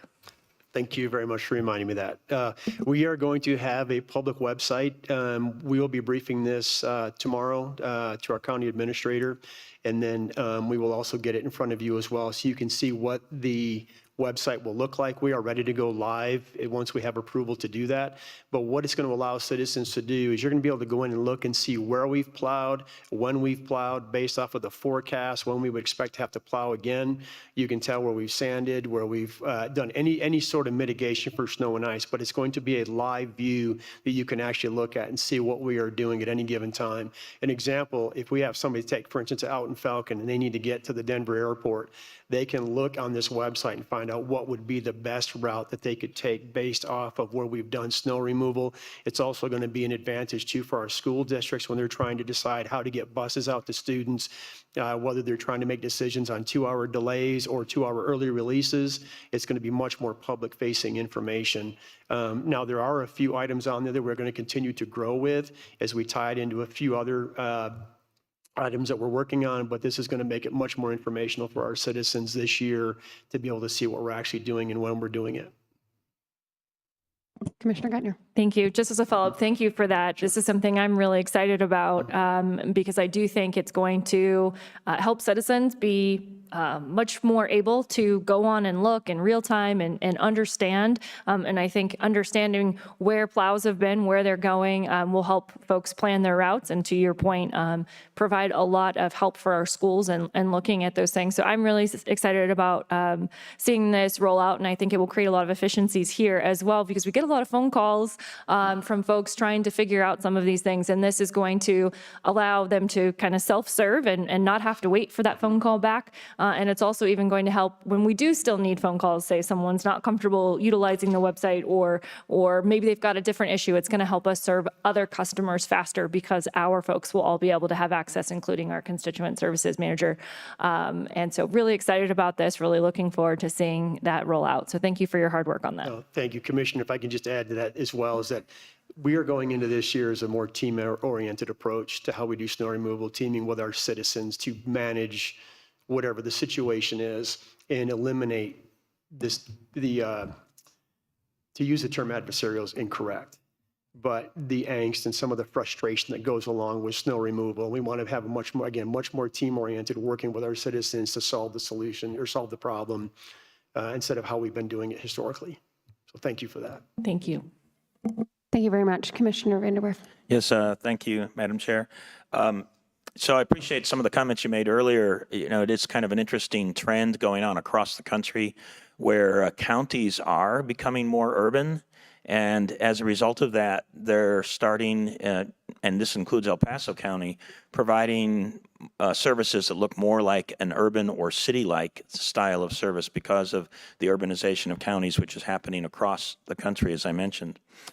So I appreciate that point. I also wanted to kind of just ask you about, you know, we have another service for our citizens called Citizen Connect. And this is a way where a citizen can say, hey, I found a pothole, you know, it needs to be fixed and so forth and so on. There's a section in there on snow and ice control.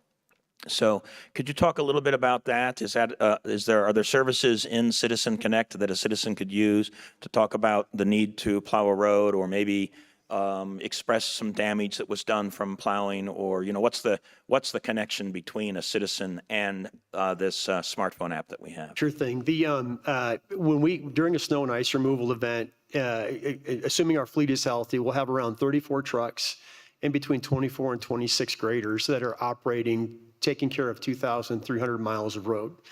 What we can really, with citizen interaction, if you have a citizen that's on a road and they find an icy condition, we have blowing conditions where a drift is coming across the road. If they can get into Citizen Connect and let us know about that, we can get our truck out there on that. And we also have our 3/4-ton vehicles that are foreman drive that have, we put plows on the front of those with small sandboxes in the back. Citizens reporting those items to us will allow us to respond to those items quicker, because otherwise we're relying on our drivers in the field to come across the various things that they might see. So yeah, we really encourage the citizens to get into Citizen Connect. And I do want to remind citizens that once an item has been submitted, submitting additional items for the same, or additional requests for the same item does not make us respond any quicker. But what it does do is that it does take up resources to have to reply to each one of those requests. But again, thanks for bringing that up as well. We encourage our citizens to use Citizen Connect.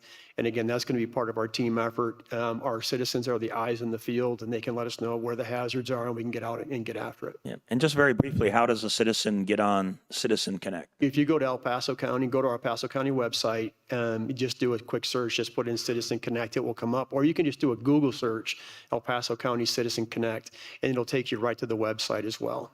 And we encourage people, please put your contact information in there so we can reply to you and we can provide updates as well. I ask people 2 pictures are worth a million words for us. If you have the opportunity to safely take a picture of what the hazard is, that helps us a lot as well as when we're prioritizing which items to go after. Great. And just one last comment about Citizen Connect. Just for the citizens' benefit, there's a lot of services that are you could potentially get involved in as far as providing a report. So I'm looking at the list here: dead animal removal, mowing of right-of-way grasses, maybe something wrong with a park trail, road painting and striping, potholes, for example, if there's some dumped trash that really needs to get cleaned up. If there's a washout on a road, you can report that through Citizen Connect. If you see a homeless camp, you can report that through Citizen Connect as well. And if there's a damaged guardrail, something like that, there's a wide variety of services that a citizen can request through Citizen Connect. So I think it'd be great for it to be better and more well known throughout the county, for people to get on this and then use it as a service. Thank you. Thank you. Commissioner Williams.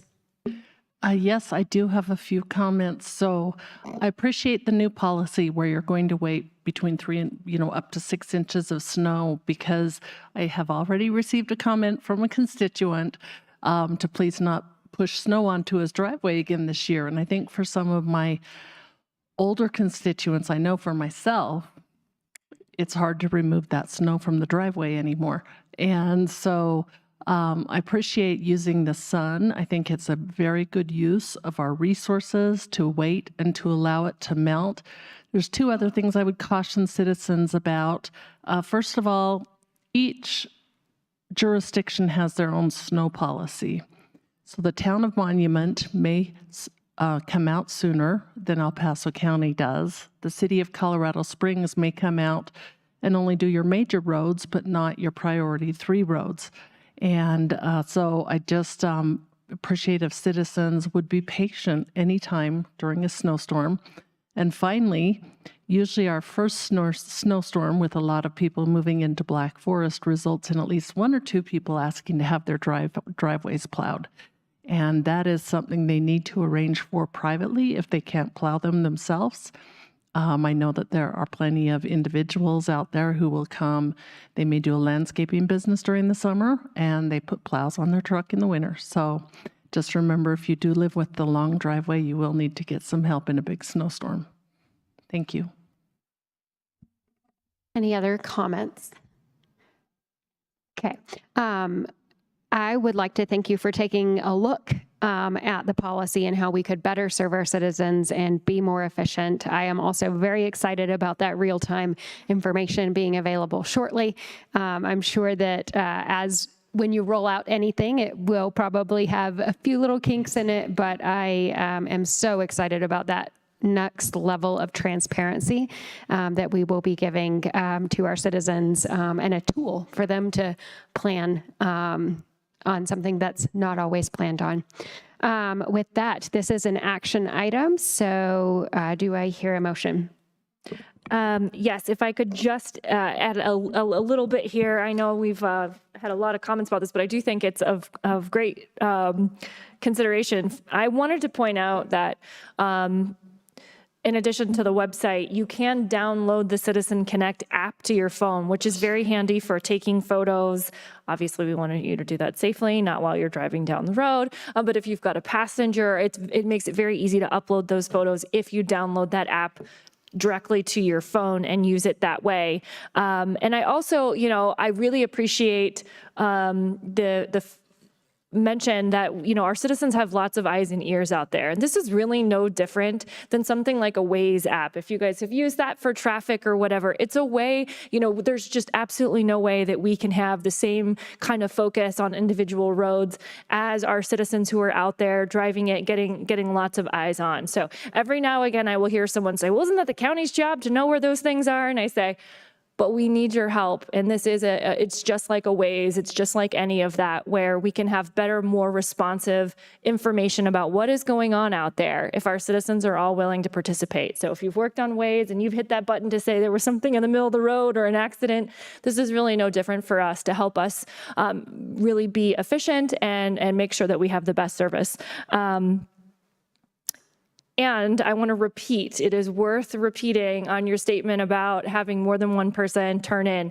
I have often seen on social media, I hear from people, go on, everybody go on and put this on there. And if we get 100 of us to turn in this, it's going to happen faster.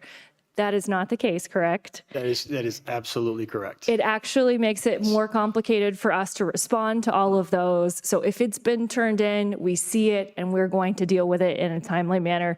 So please don't overwhelm the system by asking 100 of your closest friends to go in and put in the same request. That is not an efficient way for us to get to the problems quickly. Okay. And with that, I will make a motion to approve the El Paso County Snow and Ice Control Program. And I'll second. That has been moved and seconded. Any further discussion? Is there anyone in the public wishing to speak on this item? Hearing none and none online. Okay, I'll call the roll. Commissioner Williams. Aye. Commissioner Vanderwerf. Aye. Commissioner Gonzalez. Aye. Commissioner Geithner. Aye. And the chair votes aye. That passes 5-0. Thank you very much. Thank you. Right. Before we move on to item number 13, I just want to let those of you in the audience know and others watching online that we will take a brief break between items 13 and 14 prior to the budget. So item number 13. Item number 13 is a request for approval of an intergovernmental agreement between the Board of County Commissioners of El Paso County, Colorado, and the City of Colorado Springs to obtain the services of the city's Quality of Life team for the cleanup of homeless camps within unincorporated El Paso County on an as-needed basis. Mindy Scholes, Strategic Services Manager, Planning and Community Development. Good morning, Commissioners. Mindy Scholes, Planning and Community Development. The request for an IGA with the City of Colorado Springs is to utilize their Quality of Life team to clean up homeless camps within the county. Just a few points of that IGA. It is limited to 1 mile within the New York City limits at their discretion. The county will coordinate any law enforcement assistance with the Sheriff's Office. We have to make a request for each homeless camp cleanup, so the city is not just going to go proactive within the county and clean up homeless camps. That would be per request.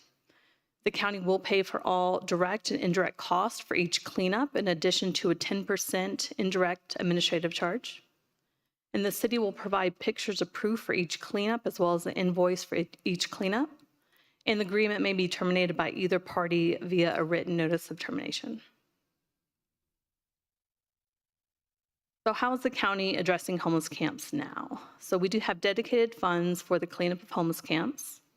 We hired a code enforcement officer specifically to identify, track, and monitor homeless camps in the county. And I do want to just acknowledge Leandra Michelson. She has taken on that role and she's doing a great job at it. We also created an assistant program for property owners to assist in the cleanup of homeless camps on private property. And we have a dedicated email address so citizens can report homeless camps within the county directly to code enforcement. And we also have a GIS layer to track and monitor the locations within the county. So in 2023, we identified 31 homeless camp locations in the county. 27 of those locations were on private property. 25 of those have been cleared by the property owner. And 4 locations were on county property or county right-of-way. And camps located in county parks are about 50 to 60 tents. For the City of Colorado Springs, they identified and cleaned 1,544 locations. So they consider location half an acre, where the county looks at parcels, whole properties. So if we were to use the same logic as a city, our numbers would increase from 31 locations to 47. So still a very small amount compared to the locations that are in the city. Another big difference is the majority of camps located in the county are on private property. The majority of camps located in the city are on city-owned property or city right-of-way. This is just a snapshot of that GIS layer I mentioned earlier. So the red dots are the hot spots for homeless camps in the county, and those are along B Street, Venatucci, the Greenway Trail from Highway 24 to South Circle Drive, and some vacant property off Highway 85, 87.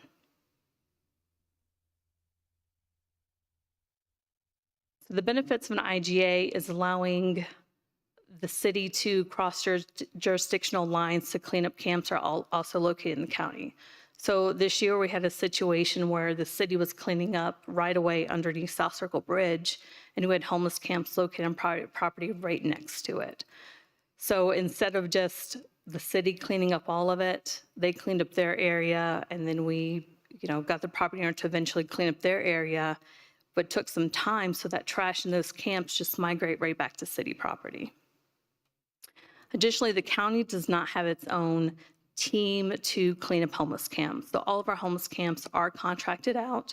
And if it's on private property, then that private property owner has to contract their work out or do it themselves. So this IGA is really another tool in the toolbox to address homeless camps. They affect both city and county. It's not just a city problem, and it's not just a county problem. It's both of our issues. So the city will not be cleaning up all homeless camps in the county. This is not passing the buck to the city saying you deal with it. This is as an as-needed basis. We do have to make a request for the city to do it. They're not just going to proactively drive through the county looking for homeless camps. And again, most of our camps are on private property. So we would have to coordinate with that private property owner to see if they would even be agreeable to letting the city come onto their property to clean the camp.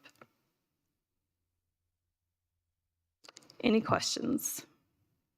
Are there any questions for staff? Commissioner Geithner. Thank you, Madam Chair. You mentioned that in the county, the majority of these are on private property. I'm assuming that that is likely because we just have larger swaths of, undeveloped property in the county. Is there another reason that you're aware of, or does that pretty much cover it? I would agree with your statement, yes. Okay, thank you. And actually, I have a quick follow-up to that. What are the barriers or the reasons we hear for those few that are private property and don't get cleaned up? What are the barriers there? Finances for the private property owner. So these hot spots, they're the same property owners every year, multiple times a year, cleaning up these properties. So that's why we established that assistance program to make them more proactive, but also give them some relief to that cost. So finance is one big barrier. Also, a lot of these are just vacant properties. They're not local property owners. So we have to track them down, get them on board, get a contractor on board. Another barrier is just the time limit or the scheduling for a contractor. We have few contractors that are willing to clean up homeless camps, and so having the city on board would just be another option. Great, thank you. Commissioner Vanderwerf. Yes, thank you, Madam Chair. Yeah, to that particular comment, there was definitely a place on the west side, my county commissioner district, just west of Manitou Springs, private property owner, homeless camp got established there. And it was very difficult dealing with the private landowner who did not live in the state. And he had a preference to communicate with the county through his legal counsel. So this became a formality kind of an arrangement where it was letters and so forth getting passed back and forth. And that it took an enormous amount of time. And it seemed like that private landowner, not really seeing the situation, had difficulty in understanding what the real risk was, because this homeless camp was producing fire risk in a high fire risk area that was actually producing fire risk for the city of Manitou Springs. And so we were doing a lot of work with the mayor of Manitou Springs on this, trying to get this cleaned up. And there was a level of frustration in a lot of places about why this, couldn't get cleaned up faster, but it was the obligation of the private landowner to do it. And I think what maybe got us over the hill on this was finally we had to express to the landowner that if a fire is started from your property, whether it was you that caused it or whether it was someone living on your property, you could be held liable for the damage. And so eventually the landowner did agree to go ahead and get that camp cleaned up. Now, I think this IGA that we're talking about here is a really good idea, and I think it is very important to emphasize it is not for places that are a far distance from the city of Colorado Springs.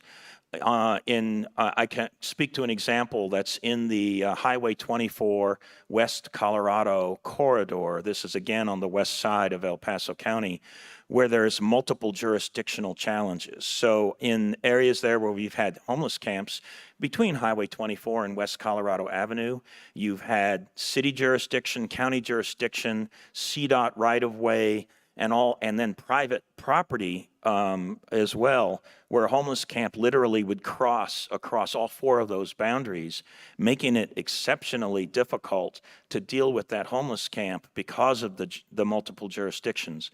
So this IGA can be very, very helpful in helping us just deal with that risk a lot more quickly because prior to this IGA, it was always on every particular homeless camp was dealt with on an individual basis. You had to find out whose jurisdiction it was. It was often multiple jurisdictions, and then therein lied an enormous amount of coordination effort before you actually would proceed. So this will simplify that to some degree, and I think that would be very helpful. And I think one last point that I have an interest in making, and that is really, honestly, the importance of cleaning up these homeless camps. They are a public safety and fire risk, certainly at least a fire risk on the west side of El Paso County, for the residents that are around that homeless camp, but they're also a public safety and fire risk for the residents in the camp. There are people that live in these camps that get preyed upon by other people. So these are risky places for everybody, including the people in the camp and the residents around the camp. So really the only logical approach, in my humble opinion, my personal view, is if we find a homeless camp, we do need to go through the process of getting it cleaned up just for everybody's benefit. And I would be hopeful that those that live in those camps would avail themselves of the really large number of services that are in our communities, from Springs Rescue Mission to all kinds of other nonprofits that can provide food and other shelter and services. There's plenty around. I know in some of these cases, the people living in these homeless camps don't want to take advantage of those services, and that's for different and various reasons. But those services are available for them to use, and I would be hopeful that they would get to that place and avail themselves of those services so that they can move on with their lives. So, but I do think it's important that the camps do need to be cleaned up for everybody's benefit. Thank you. Commissioner Gonzalez. Thank you, Madam Chair. And yeah, so I appreciate the comments leading up to how, we need to be helping our homeless population and matching our services to those in need. And so we want to continue to address that. We've done that in various ways, and I want to continue to do that. However, the camps themselves are public health and public safety issues and related to that. And so we need to make sure that we're enforcing laws and making sure that we're enforcing and ensuring the public safety and public health of the community as a whole. We saw this, as was mentioned last year, with the big fire that potentially could have been far, far worse and caused more life to have been lost potentially because of a homeless camp that a private property owner was allowing to have on their camp. And so I recommend, again, work with the county, work with the city, if you're a property owner, to make sure that your property is kept safe and call in assistance if you need it.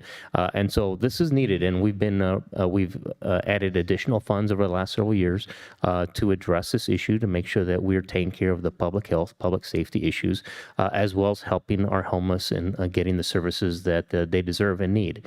And so in this case, I will show mention the one example around the MLK, the 24, and then south of there, Circle, just immediately east of I-25 Santa Fe Trail, where we see the transition from the city on the south side, southwest side there, into the county's property. And you see where the camps overlap. And so this makes a lot of sense to work together. So in the case where the city's cleaning up their area, they just don't stop. And half the camp remains, and then it immediately moves right back. And so, again, this is a benefit to both the city of Colorado Springs and El Paso County and the residents that live together and work together here. And so providing the funds, El Paso County would be funding this assistance when we ask for it, and they are able to do so on a case-by-case basis. It's a benefit to both areas, and again, this is being funded and paid for by El Paso County, so it's not like this is Colorado Springs doing, they're utilizing personnel, but they're being refunded by county funds. Thank you. Well said, Commissioner Gonzalez. And on that note, you may know that the city is, as we speak, also considering this item as well. And I understand we might have a bit of a live update from our county administrator about what's happening over at the city on this item. Yeah, thank you, Commissioner. I'd simply say that we've been in close correspondence with the city of Colorado Springs on this issue. We, as we've discussed, and I think it's been covered, this is really a regional issue. Homelessness, homeless camps don't know boundaries. And so as we work together with the city of Colorado Springs as an excellent partner, we believe this requires a regional response. And as commissioners have discussed, this is a win-win situation. As residents go by and are addressing this issue, they don't know if it's a city or county issue. They simply know it's an issue as they drive by. And so they expect us to have a regional response and work together collaboratively on a process. This is exactly what this symbolizes, is working together and engaged as a region.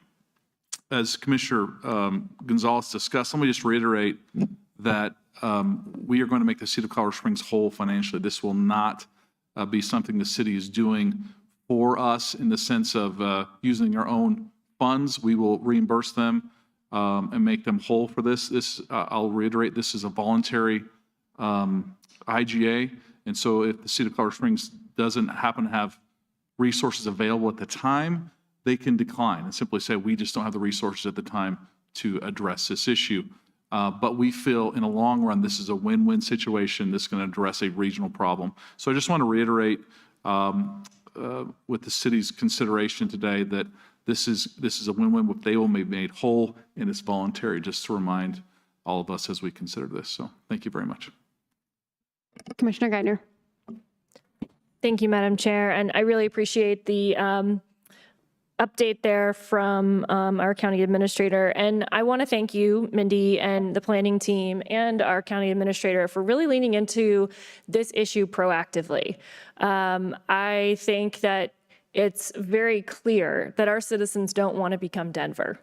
And I think a lot of these conversations about how do we prevent those things from happening here in El Paso County and Colorado Springs really led to looking for proactive, efficient ways for government to make sure that we keep our community a clean, safe place. That's who we want to be. And so I'm really grateful for the work that has been done. I think it's all been said over and over again here. This is not going to be a burden on the city. This is not going to be a situation where we are shirking a responsibility. This is a partnership that will allow us all to benefit from utilizing and being efficient with services from a governmental perspective. I really appreciate our county administrator specifically saying citizens don't know where the boundaries often are. There are many places in my district where it is, those boundaries are not clear and citizens really aren't sure. And it just makes good sense for us to do the very best that we can collaboratively with the city to take care of these problems, because at the end of the day, they're all of our residents' problems, and we want to be responsive to that. So I'm very supportive of this. If you are ready for a motion, Madam Chair, I'd be happy to make it. I will just make a few final comments, and then you are welcome to make that motion. Again, and my colleagues have said it very, very well. This is an example of collaboration. This is an example of providing excellent customer service to our citizens who expect governments to work together to take care of the problems that we're equipped to do so. And this IGA allows us to actually be equipped to respond in a way that our citizens expect. So I'm grateful for this opportunity. I am incredibly grateful for the innovation and, as Commissioner Geithner said, leaning into how can we actually help move the needle on the problem and what is our role to play in it. And this IGA is one of the ways we can do that. So looking forward to that today. And do I hear a motion? Commissioner Geithner. I will move approval of item 13. And I'll second. All right, I think we had probably 5 of us who would have been willing to enthusiastically make that motion, but we all have the opportunity to cast a vote here. So Commissioner Williams. Aye. Commissioner Vanderwerf. Aye. Commissioner Gonzalez. Aye. Commissioner Geithner. Aye. And the chair votes aye. That passes 5-0. Thank you. Okay, as I mentioned earlier, we will take a brief recess before moving on to item number 14.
Welcome back to the Tuesday, November 14th Board of County Commissioners meeting, and we are on item number 14.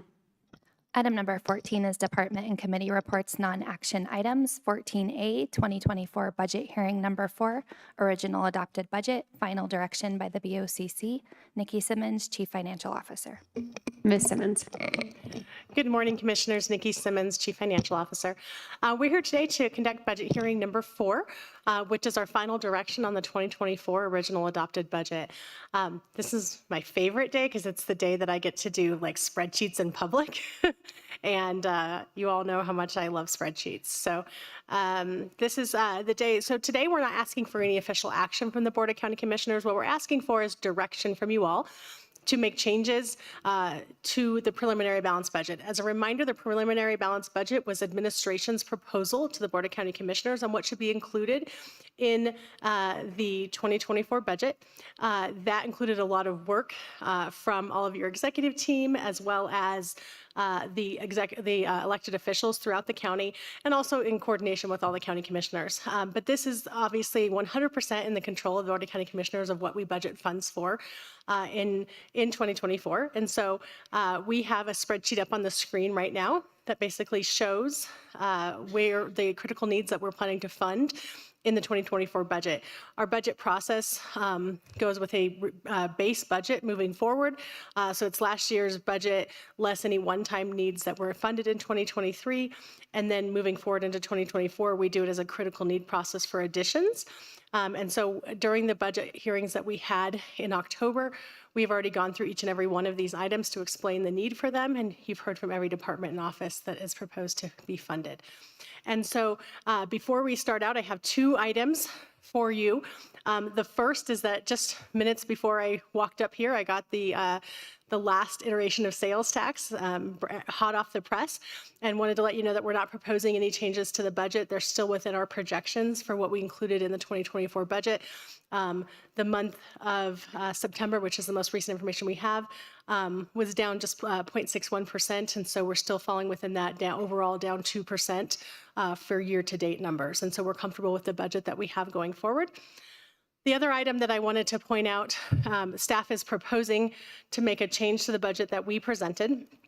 And that proposed change is to remove the Acres Facility Runoff Control Improvements project from this list.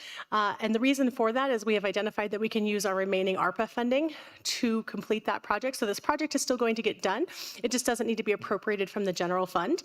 And so we're proposing to remove that line. And so staff is proposing that. Then how this process will work is if commissioners want to propose changes to the budget, I would just look for 3 head nods to make sure that I have 3 commissioners that are going to be in agreement to making that change, so that I know when we vote on the budget at this point on December 5th, that we would get approval on that budget. So at this point, unless I have complete objection to moving the Acres facility from the preliminary budget and moving it to our ARPA budget, I would remove that. 3 head nods for that. Nope. Yes, Commissioner I have Gonzalez. a comment, a question, just for clarification. So, so the public understands, and for transparency, when we talk about we had some leftover ARPA funds, I think that was sort of like contingencies in case we had some cost overruns in other areas that we had obligated ARPA. We had some funds to help complete some of those projects. Is that accurate? That is accurate. Okay, so and we did not have to go into that last, I guess, $2 million to do that. And so, but yes, it was not like we didn't do due diligence on making sure ARPA funds were out. We knew there was a chance some cost overruns. This was going to be contingency to pay for some of that. As that was a 4-year budget or 4-year grant, we obviously, when things first came out, we had to make sure we had enough funding to respond the way we needed to with those ARPA funds. And so there were different contingencies in different areas. And so as time has gone on and we have about 1 year and 2 months left of that grant, we recognize that at this point we should be spending those contingency funds down. And so that Acres facility underneath ARPA, one of the very clearly allowed items is stormwater improvements. And that's exactly what this is improvements to our stormwater process. Any other questions or comments? Okay, so by removing that, We had a nice number change at the bottom. Can you tell us what that means at this point for us and what you need from us today? I can. So essentially, the budget law requires us to have a balanced budget for 2024, which means revenues plus reserves is no more than expenditure, or available reserves is no more than expenditures. That's what this spreadsheet does for you. So for the 2024 ending operational savings number, which is essentially our spendable fund balance, it's just shy of $2.5 million. But in best practice, we want to make sure that the ongoing effects of our decisions that we're making today are sustainable. And so we use a 5-year forecast model to do that. And so that's what these numbers down here are. So you'll note when we make changes, if we make ongoing changes, it will affect these numbers ongoing. One-time changes obviously just uses one-time fund balance. And so essentially right now we have one-time money of $2.5 million to spend, but some of that is available ongoing. I will tell you the way that this budget was initially built. That $2 million that I just removed from the ACRES facility was one-time funds, and then there's about $490,000 available of ongoing funding available. And I would also want to say the reason that there's that much is we did retain some earlier in the year. There were some things we didn't know. There was some legislation or actually a ballot initiative that we're waiting on the results of that would have been an unfunded mandate. And so we wanted to make sure that we could absorb that in our budget without cutting other items. Okay. Commissioner Vanderwerf. Yes, thank you, Madam Chair. So I know that kind of one of the premises for building this budget, which you mentioned to us early on, was making a, well, you know, there's no perfect answer, but trying to make a more recession-proof kind of budget. So for future budgets and also for 2024, what did you do, just refresh my memory, what you did with regard to anticipating a recession, you know, kind of a reduced amount of sales tax revenue or something to this effect, so that I can keep fresh in my mind kind of what those numbers actually really mean. Because if we didn't have some kind of an adjustment to that, these numbers might not actually be realized. Correct. So several things that we've done to create what I'm calling a recession-resistant budget are conservative sales tax forecasting be down this year and slightly up next year. We also looked a lot at one-time needs. We're keeping our reserves steady at about just over 22%, which is higher than the recommended 16.67%. It's also higher than our board policy requires us to have. And so we're in a really good spot with being able to go through a recession if one happens, because we have not only conservative forecasts in here, but even if we don't meet those conservative forecasts, we have significant reserves available to be able to withstand that recession. We also have other items. We have budgeted for 100% personnel spending. We always have underspending in there, and so we have other items where we would take other control measures as we go throughout the year if we start seeing that we're not hitting revenue forecasts. Thank you. Madam Chair, can I add to that? Thank you. Let me just add that in the last years, we've really limited our FTE count. And so the biggest ongoing expense for El Paso County is personnel. And so you'll notice last year we had a negative FTE count. This year, a very modest increase in FTEs. That's deliberately based on your question, Commissioner, about how we're doing. That is the specific reason. It's because we are being very cautious about adding employees. In fact, we're just focusing on filling the positions we have in place now. And I would add to what our county administrator said, a 100% agreement. And just to give some data out there, if you were to grow our FTE count by our population's growth, you would be adding about 51 employees this year. And obviously, we're only recommending adding 14. So we're significantly lower than the average growth in our community. And so, and that has been a very clear priority of our county administration throughout the year, is low FTE authorizations to ensure that we have that recession-resistant budget. That, you know, there's some things in here that we would target first if we started seeing revenues not come in at forecast. And one other question, and that is relating to the medical contract, $2.5 million. Just help refresh my memory on what we consider with regard to that number as being valid, because medical costs just seem to have no end in going up. And so do we feel comfortable that $2.5 million is going to cover the need there. I believe we do feel comfortable with that.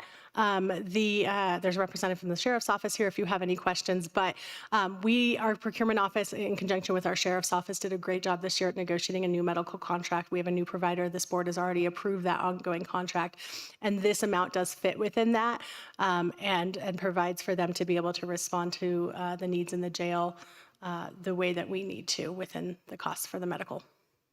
Okay, great. I just want to make sure that that gets covered because of the liability connected to it. That was a very large priority of ours during the budgeting process. Thank you. Commissioner Williams.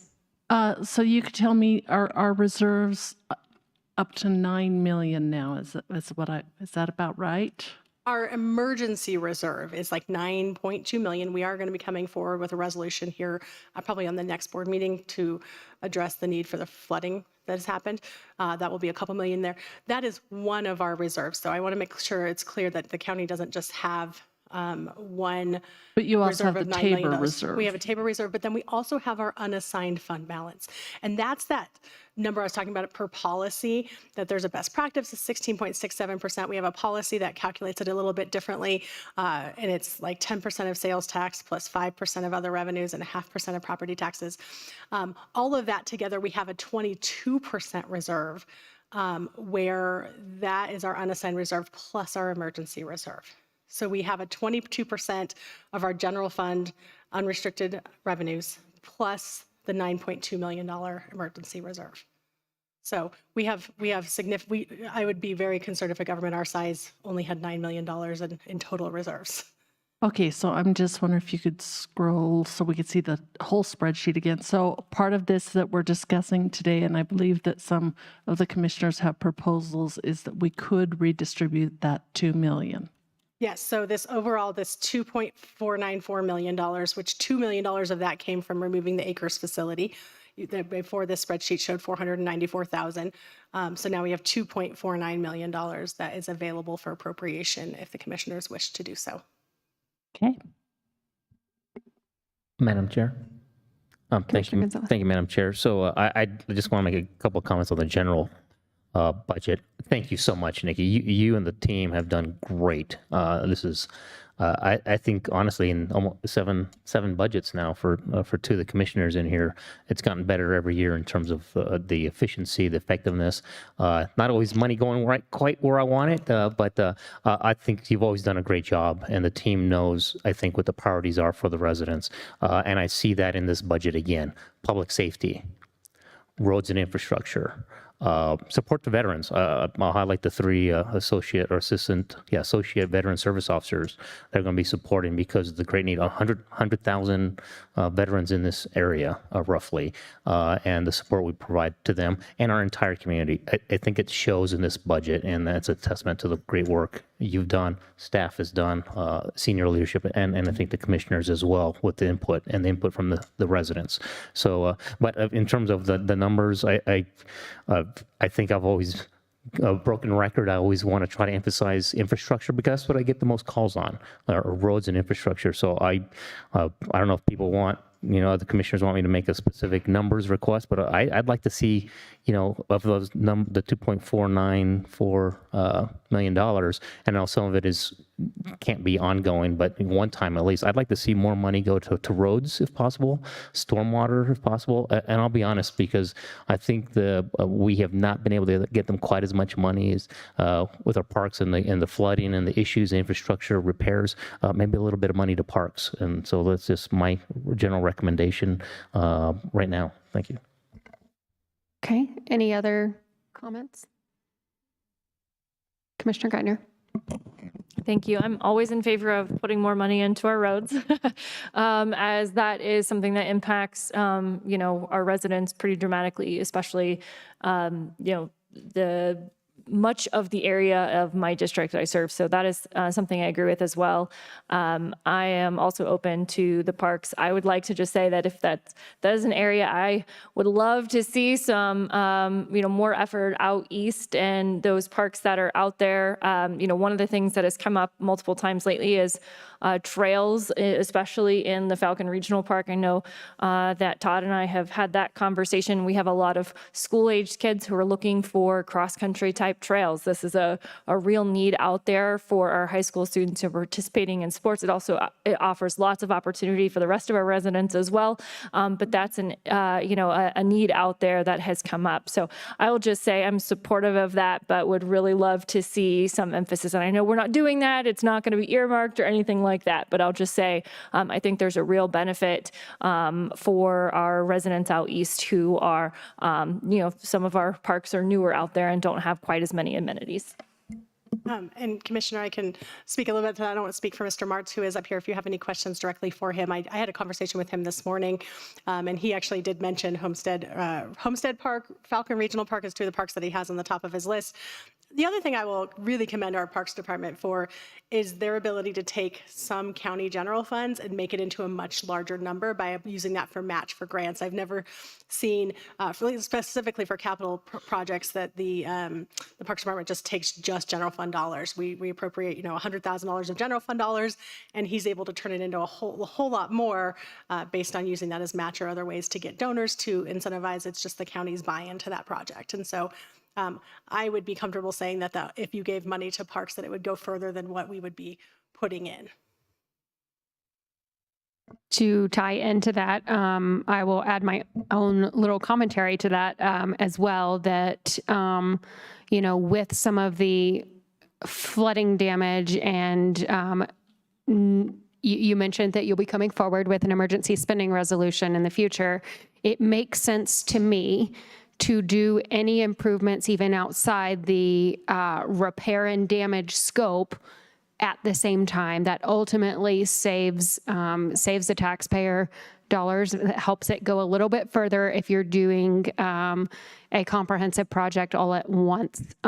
So I know we have to kind of be careful about that, but I think that is the strategic level that we need to be thinking about as we potentially reallocate portions. And I'm positive that both with Public Works and with Parks, that will be well managed to go as far as it can in conjunction with doing things at the same time as many of the storm damage repairs that we have. So that's just something to consider in our timing right now. Madam Chair, and I think the discussion on the bigger part of this money will probably be infrastructure, roads type questions, but I'd like to make maybe a comment that maybe, as a starting point, how about $100,000 going to parks from this fund? Out of the 2.494 million. Okay, so are there 3 head nods for that or a different number? I was going to propose, and I don't know what other people think the needs are, 1.8 million to the Public Works roads line, and then 200,000 to parks.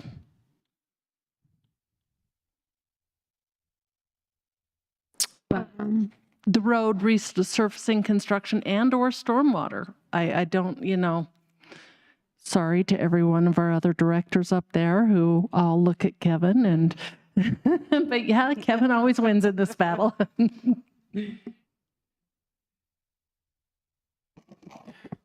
So where would that put us? And were there 3 head nods for that proposal? Or do you want to have further discussion? Commissioner Geithner. Well, one of the topics that has come up is the reality that we are facing, we talked about earlier today, with unfunded mandates, and we have had to put effort into challenging those unfunded mandates, which ultimately saves our taxpayers money when we are able to to put an emphasis toward stopping those. So we're not paying much more. So I think there's a worthwhile investment to look at creating a line item for challenges to unfunded mandates to be able to continue to do that and ultimately save our taxpayers money in that regard. I would be enthusiastically encouraging of that, because as we're talking about these bigger strategic level items, we have to be able to see what's coming at us, and part of our job, I believe, is to defend our local taxpayers and protect the things that we're responsible for, and that is an excellent way to do that. So I have a question. Sorry, I have a question. So, Nikki, when you put in stormwater capital, are you talking about stormwater and roads or just stormwater? So I just added a line here as you guys are talking so we can keep track of what we're talking about. We already have a line on there for roads resurfacing and construction. And so if you added to that, I would just add up here. And then here I would add the numbers if you guys give me numbers. And so stormwater, I'm just talking about stormwater, and roads I would add to here. So say you added $2 million to this number, I would make that number $12 million instead of 10. And so I would probably go 200,000 for unfunded mandates, 100,000 for parks capital. Do we need any, I'm looking at Mr. Maston in stormwater capital. And so I don't want to speak for Mr. Maston, but if you have additional questions, he can come down. But there are significant needs in the stormwater capital area. A couple of the items that we weren't able to fund from the proposals from staff were some parks capital, stormwater capital. There are several projects in stormwater that we would need to address, as well as always, there's road infrastructure that we need to address as well. And as Kevin comes up, I think I would be supportive of the 200,000. I think is a good number for the what do you call it? Challenging.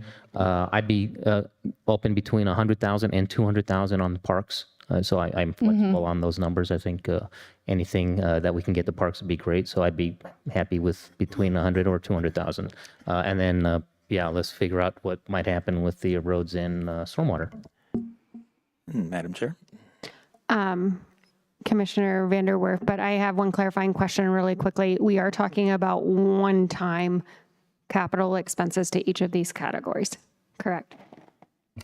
If you remember back, the $2 million that we took from the Acres facility was one-time money. The $494,000 is available ongoing. Okay, thank you. Yes, thank you, Madam Chair. It just feels to me like, if we've got stormwater and road investments that we're contemplating here, it's a good idea to spend those reserves that are left over, the $2 million and the $400. And I'll just put a number out there for people to contemplate, but maybe it could be the 200,000 for the unfunded mandate challenges, 200,000 for parks, and then $2 million, that'd be a total of 2.4, but the $2 million, we could maybe ask Kevin how he would like that to be allocated between roads and stormwater. Because maybe there may be something in stormwater, a single project, you've got a number in your head, it needs to be 400,000 instead of 200,000 in order to get it done. So maybe there's a number that makes sense in stormwater and then the remaining going to roads. So maybe you have an idea about how you would split 2 million between those two concepts. Commissioners, I just want to get you an idea of what this would look like to bring this down to a balanced budget. If you put $2 more million into one time into roads, and then you have 200,000 for unfunded mandate challenges, 100,000 of parks capital, and $190,000 for stormwater capital, that would bring that down to a balanced budget. And picking the 190, why was that? That was what was left. Oh, okay. Somebody mentioned 100 earlier, and so I'd already typed that. But if we want to move these around and I'm going to Kevin's not going to like me, but I'm going to say 140 and 150. It's the same idea. There's 290,000 left after I Sure. did that. Well, if I could just ask, if I could ask Kevin, one of the things I always used to do in Pentagon budgeting is to find out what pieces of a budget are severable. In other words, what chunk of money can be fully executed instead of it's just a partial project. So if you have something in stormwater that fits that bill, what would that number be? Well, Commissioner, that's one of those questions that were all of the above. The demand exceeds what we have available for finances. I can tell you that with $150,000, I don't have the specific list what that would break down, where the 150 would be best spent. But we do have a list of a list of stormwater projects that we would use that on. The $2 million putting in the roads, we would just continue to add on the gains that we made this last year, whether it be doing overlay, whether it's chip sealing, whether it's crack sealing, potholing, whatever that is, we would just get the additional miles out of that $2 million. I realize that's a gray area, but without having that list, but I will tell you every penny will be spent.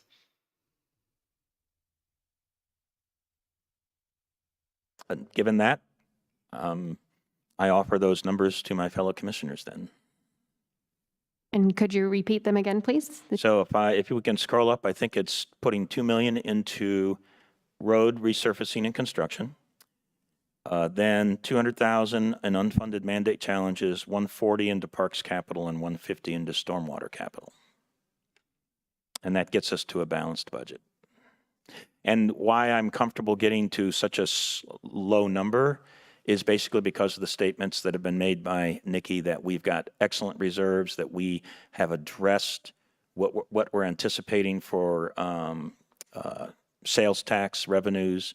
And so that still allows us to stay in a place that you could call a recession-resistant budget and be comfortable bringing this to not zero, but nearly zero as far as, balancing. Commissioner Gonzalez. Thank you, Madam Chair. And I'm comfortable with this too. I like the fact that it emphasizes. I would say that because it was last minute, even though this could potentially be ongoing money of the same level, that's not necessarily what we're saying we're doing today.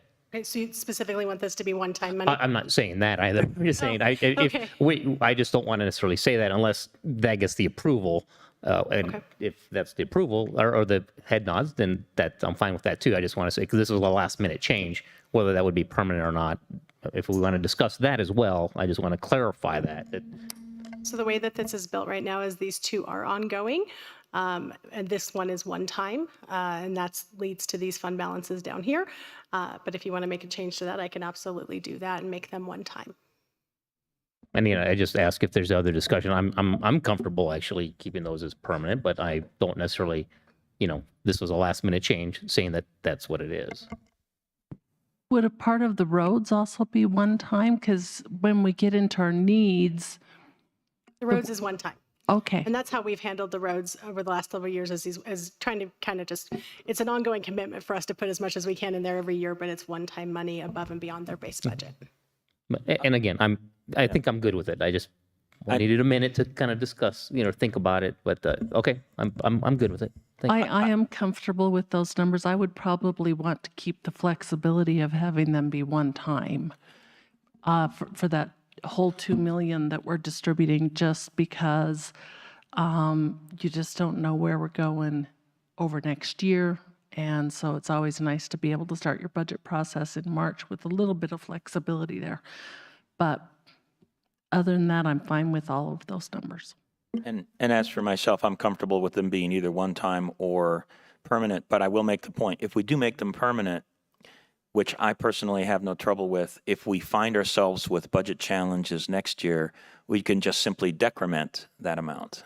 100%, Commissioner. That's exactly how this budget's built. There are some things in here that we're adding one time, adding is ongoing. But we know if we end up in a recession, we won't be committed to those because the board can always make changes to the budget. The staff will propose changes. There are things in here like this year we're proposing that this elevator modernization money become ongoing dollars, as we talked about through the budget hearings. And so that, again, sorry, Brian, that would be one area that we would identify that if we actually go into a steep recession, we would defer that for a while, right? I would say the same thing if the parks capital and the stormwater capital numbers, these are I don't want to say small numbers, those are a lot of money, but for the size of needs in the parks and stormwater capital areas, those numbers being ongoing might help them be able to know, unless there is a recession, that those monies would be there for them to start planning future projects. And so there's a case for both, but I would guarantee this board that if we start going into a recession, those would be the first things we would look at to try to pull back. Commissioner Geithner. Thank you. I think it's really 6 of 1, half a dozen here. We can either say they're ongoing and know that those are first on the chopping block, or we can say, one time, guys, don't count on this unless the economy is in a good place, and know that, all internally that we would like to make those, but we're waiting to see what happens with the economy.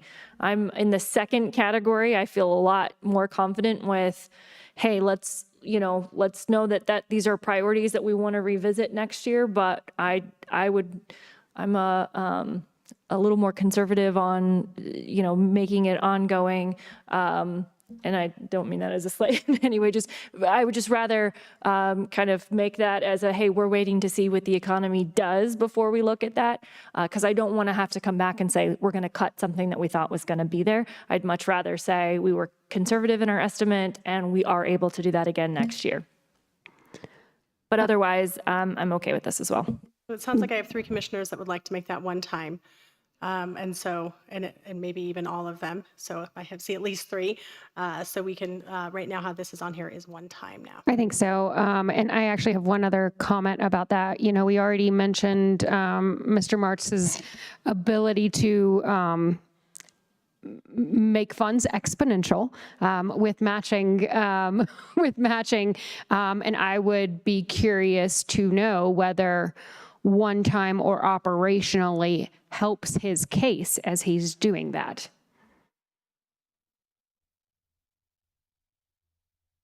Sorry.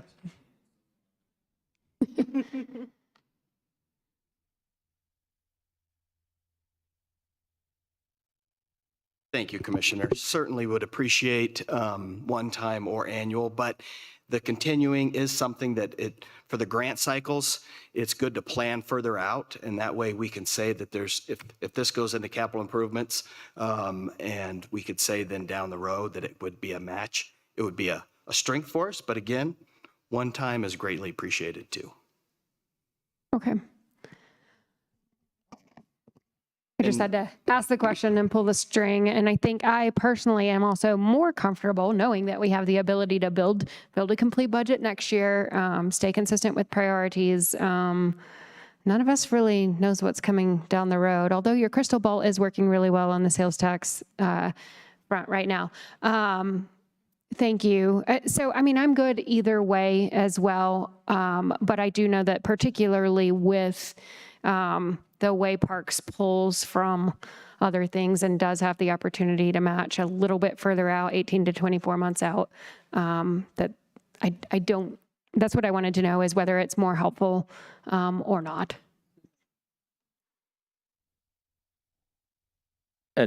Commissioner Geithner, looks like you might have a comment, but based on Mr. Martz's comments, it feels to me like maybe we pull out the one time for parks and stormwater because, again, 6.5 dozen of the other, whatever the phrase is, if we don't have the funds next year, we have to figure out where to get it from anyway. So if this becomes helpful to the Parks Department for growing those funds, because it's specifically called an increase, that sounds good. And just know that, next year, if we've got a recession that's really raging, we may have to be doing something different. So I'll just make that point. Again, I don't think I'm hung up either way either, but I like the idea of trying to leverage the budget as much as we can for other budgets. So I feel like we've made this clear as mud at the moment. No, my recommendation is add it to the budget, knowing that it can be So how about this? I think we're having a great constructive dialogue, so I want even just one dissenter to feel free to say it in this forum. Is there anyone that would be opposed to currently making it operational?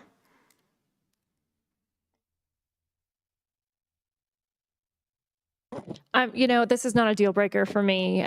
So I will go with kind of the majority here on what this is. Again, I just want to make it clear that next year, if we end up having to pull back here, my concern is I don't want to hear we're cutting a parks budget, because that's the difference here is, will we cut it next year or are we giving one time this year? And it is a semantics thing, but it is important to me that we're clear up front so that that is not something next year that people are surprised about or concerned about, that we're being very upfront that, this is provisional based on where the economy goes and we're at the whim of that. So, but I won't hold up a vote based on that. I think the intent here is very clear and we're all on the same page. I think I would prefer it to be one time. As much as I love our parks, I wouldn't want to pull away from their permanent budget in a recession. And so I think it does. It provides a disadvantage when we're going for grants. But I think that, unfortunately, with all of our needs at the county, the one or two places that we always try to be the most flexible have been roads and parks, which are what people love to see the most. But it's just one of those things we have to balance out. Excellent. So I think I hear and see 3 head nods for making both of those categories, actually all 3 of those that you see, those bottom 3 added lines, one time. Yep, that's how this is built. And I do think that that's consistent with how we were funding our roads as well. And so it keeps some of our capital lines consistent. Okay.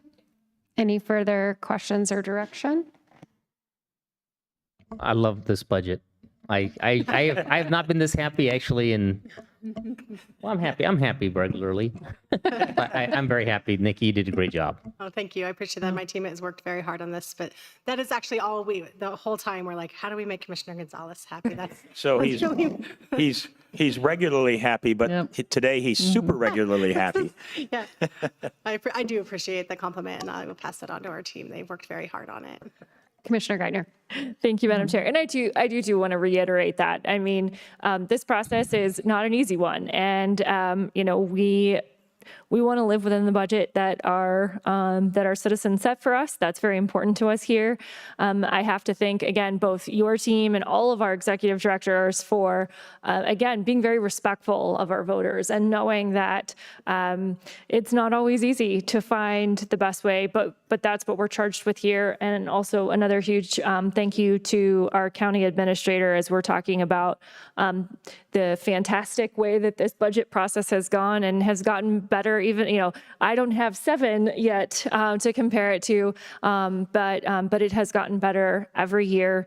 And I'm really proud of the work that is happening here. And that's in great part also to our county administrator. So thank you, Mr. Waters, for your effort here. Thank you to, like I said, all of our team who has made this, because we all are on the same page and respect the will of our voters and know that they want us to provide efficient services and keep those taxes low. So thank you. Okay. Commissioner Williams. I just wanted to thank everybody who went into this budget, especially County Administrator Waters and our financial officer, Nikki Simmons. And under no circumstances are you two allowed to be loaned to the federal government. Just so you know, under no circumstances are you allowed to go and help them with their budget because, we get it done and they apparently struggle again and again and again. So. Commissioner Vanderwerf. Yes, thank you. I want to thank the budget team for producing the budget. This process that you use to produce a budget is just wonderful. It does make the work for the county commissioners fairly easy, to be frank.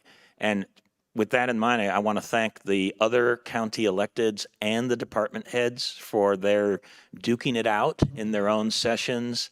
I see some smiling faces there. I see some motions about the duking out. But, they do an enormous amount of the hard work about how to get to a budget that we end up just really having to deal with some of the minor issues. And what's nice about that is at least for me, I know that the department heads and other county electeds, I know they're not getting everything that they were looking for, but they're also willing to live with what is in here. And that's very, very important to me because I know that they're going to do their best to work with the budget that they're being allocated. And I'll take actually a comment from Commissioner Williams. I was going to word it in a slightly different way, but it would be really, really wonderful if all of the department heads of the federal government would actually get together and duke it all out to a balanced budget, and then the president present that to Congress as a balanced budget. That would really be nice. So we have it really good here. And I'm glad that we do produce a balanced budget every year, and I really do wish the federal government would get closer to that because to Commissioner Geithner's comments earlier today, that enormous amount of federal spending is one of the primary causes of inflation, and that harms everybody, and in particular people on fixed incomes. You got to think about it. If you retire at 60 and you're going to live to 90, you have to be more than just a millionaire now in order to do it. That's ridiculous. But the inflation that keeps coming, it really just harms people on those fixed incomes. I'm just so glad that we don't go through that. What they've got up there, I think, quite frankly, is a huge mess, and we don't have that mess. So thank you again to everybody for the great work you all do. And before I provide my final comments, this is a public hearing.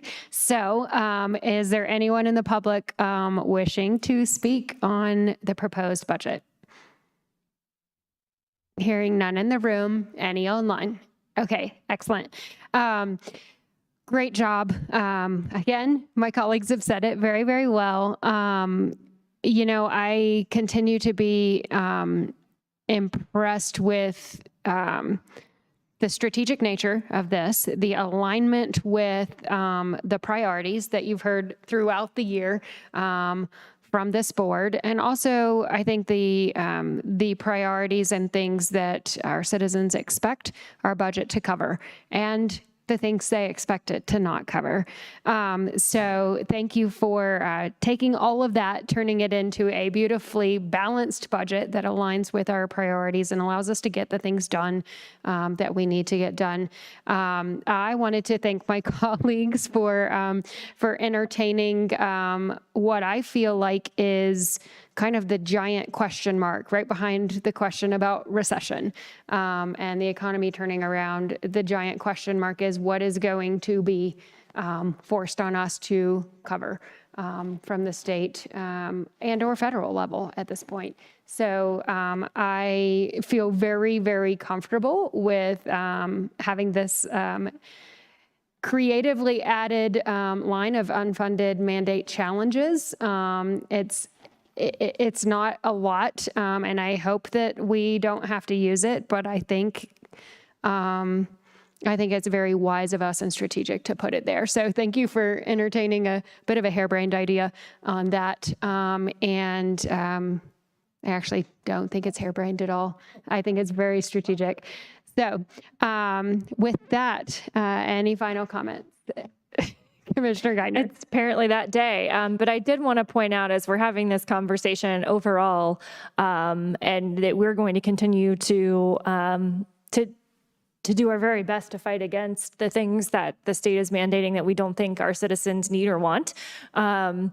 In many cases. But I also want to point out that as we're talking about a future budget, that there's been so much talk around the special session and property tax that it's important that our residents know they are getting property tax relief. That is something that I feel like is been a little bit lost in the shuffle. That, the county collects tax for lots of jurisdictions, and we don't have control over setting their particular mills, but we do here. And that, as we look at this budget, that already takes into account that our residents are going to be getting a break on their property taxes. So I don't want that to get lost in this big shuffle. And that's because of Tabor. And, I think we've all spoken at different times about our support of Tabor. But in this case, people think about Tabor as asking for more and asking for rates to increase. But in this case, it's our Tabor cap, which can be difficult to work under. But at the same point, it also creates a situation where it doesn't allow for huge jumps like what we are seeing in many other places. And so I am grateful for that Tabor cap and grateful that that is going to help us provide property tax relief for our residents. I didn't want that to go unsaid either, but that's all I have. Thank you very much for that reminder. Okay. Commissioners, I appreciate all the comments. I did have two things to add just at the end. The first is just to thank you all for your support through this process. And I'll probably say that again when we adopt the budget. But I appreciate even what happened today. Everything that we talked about today is strategically aligned with our county strategic plan, which is always our priority throughout the budgeting process, trying to ensure that we're working on the strategic plan of the county and we're appropriately investing our funds towards those priorities. And so really excited about what happened here today. And secondly, is to address the special session that's happening starting on Friday. There is a very large chance that those deadlines for the county's budget may change through that process if anything changes with how our assessor's office has to assess properties. And they are talking about possibly changing the assessment certification deadlines that will affect the county's ability to adopt a budget like we're planning to on December 5th. So at this point, we're still planning on December 5th, but we may have a schedule change, which we will very widely publicize and once we know what that is. But in order to certify our budget, I need to have a couple things out of that assessor certification that I don't have until I get it. And usually I get it the week of Thanksgiving. But if things change in special session this weekend, deadlines might change. So just wanted to put that out there. That's all I have. Thank you. All right, nice work. Item number 15. Item number 15 is the addendum, and there are no addendums today. Item 16. Item number 16 is executive session, and there is no request for executive session. For Commissioner Gonzalez, anything else? This is a wonderful session. We're adjourned.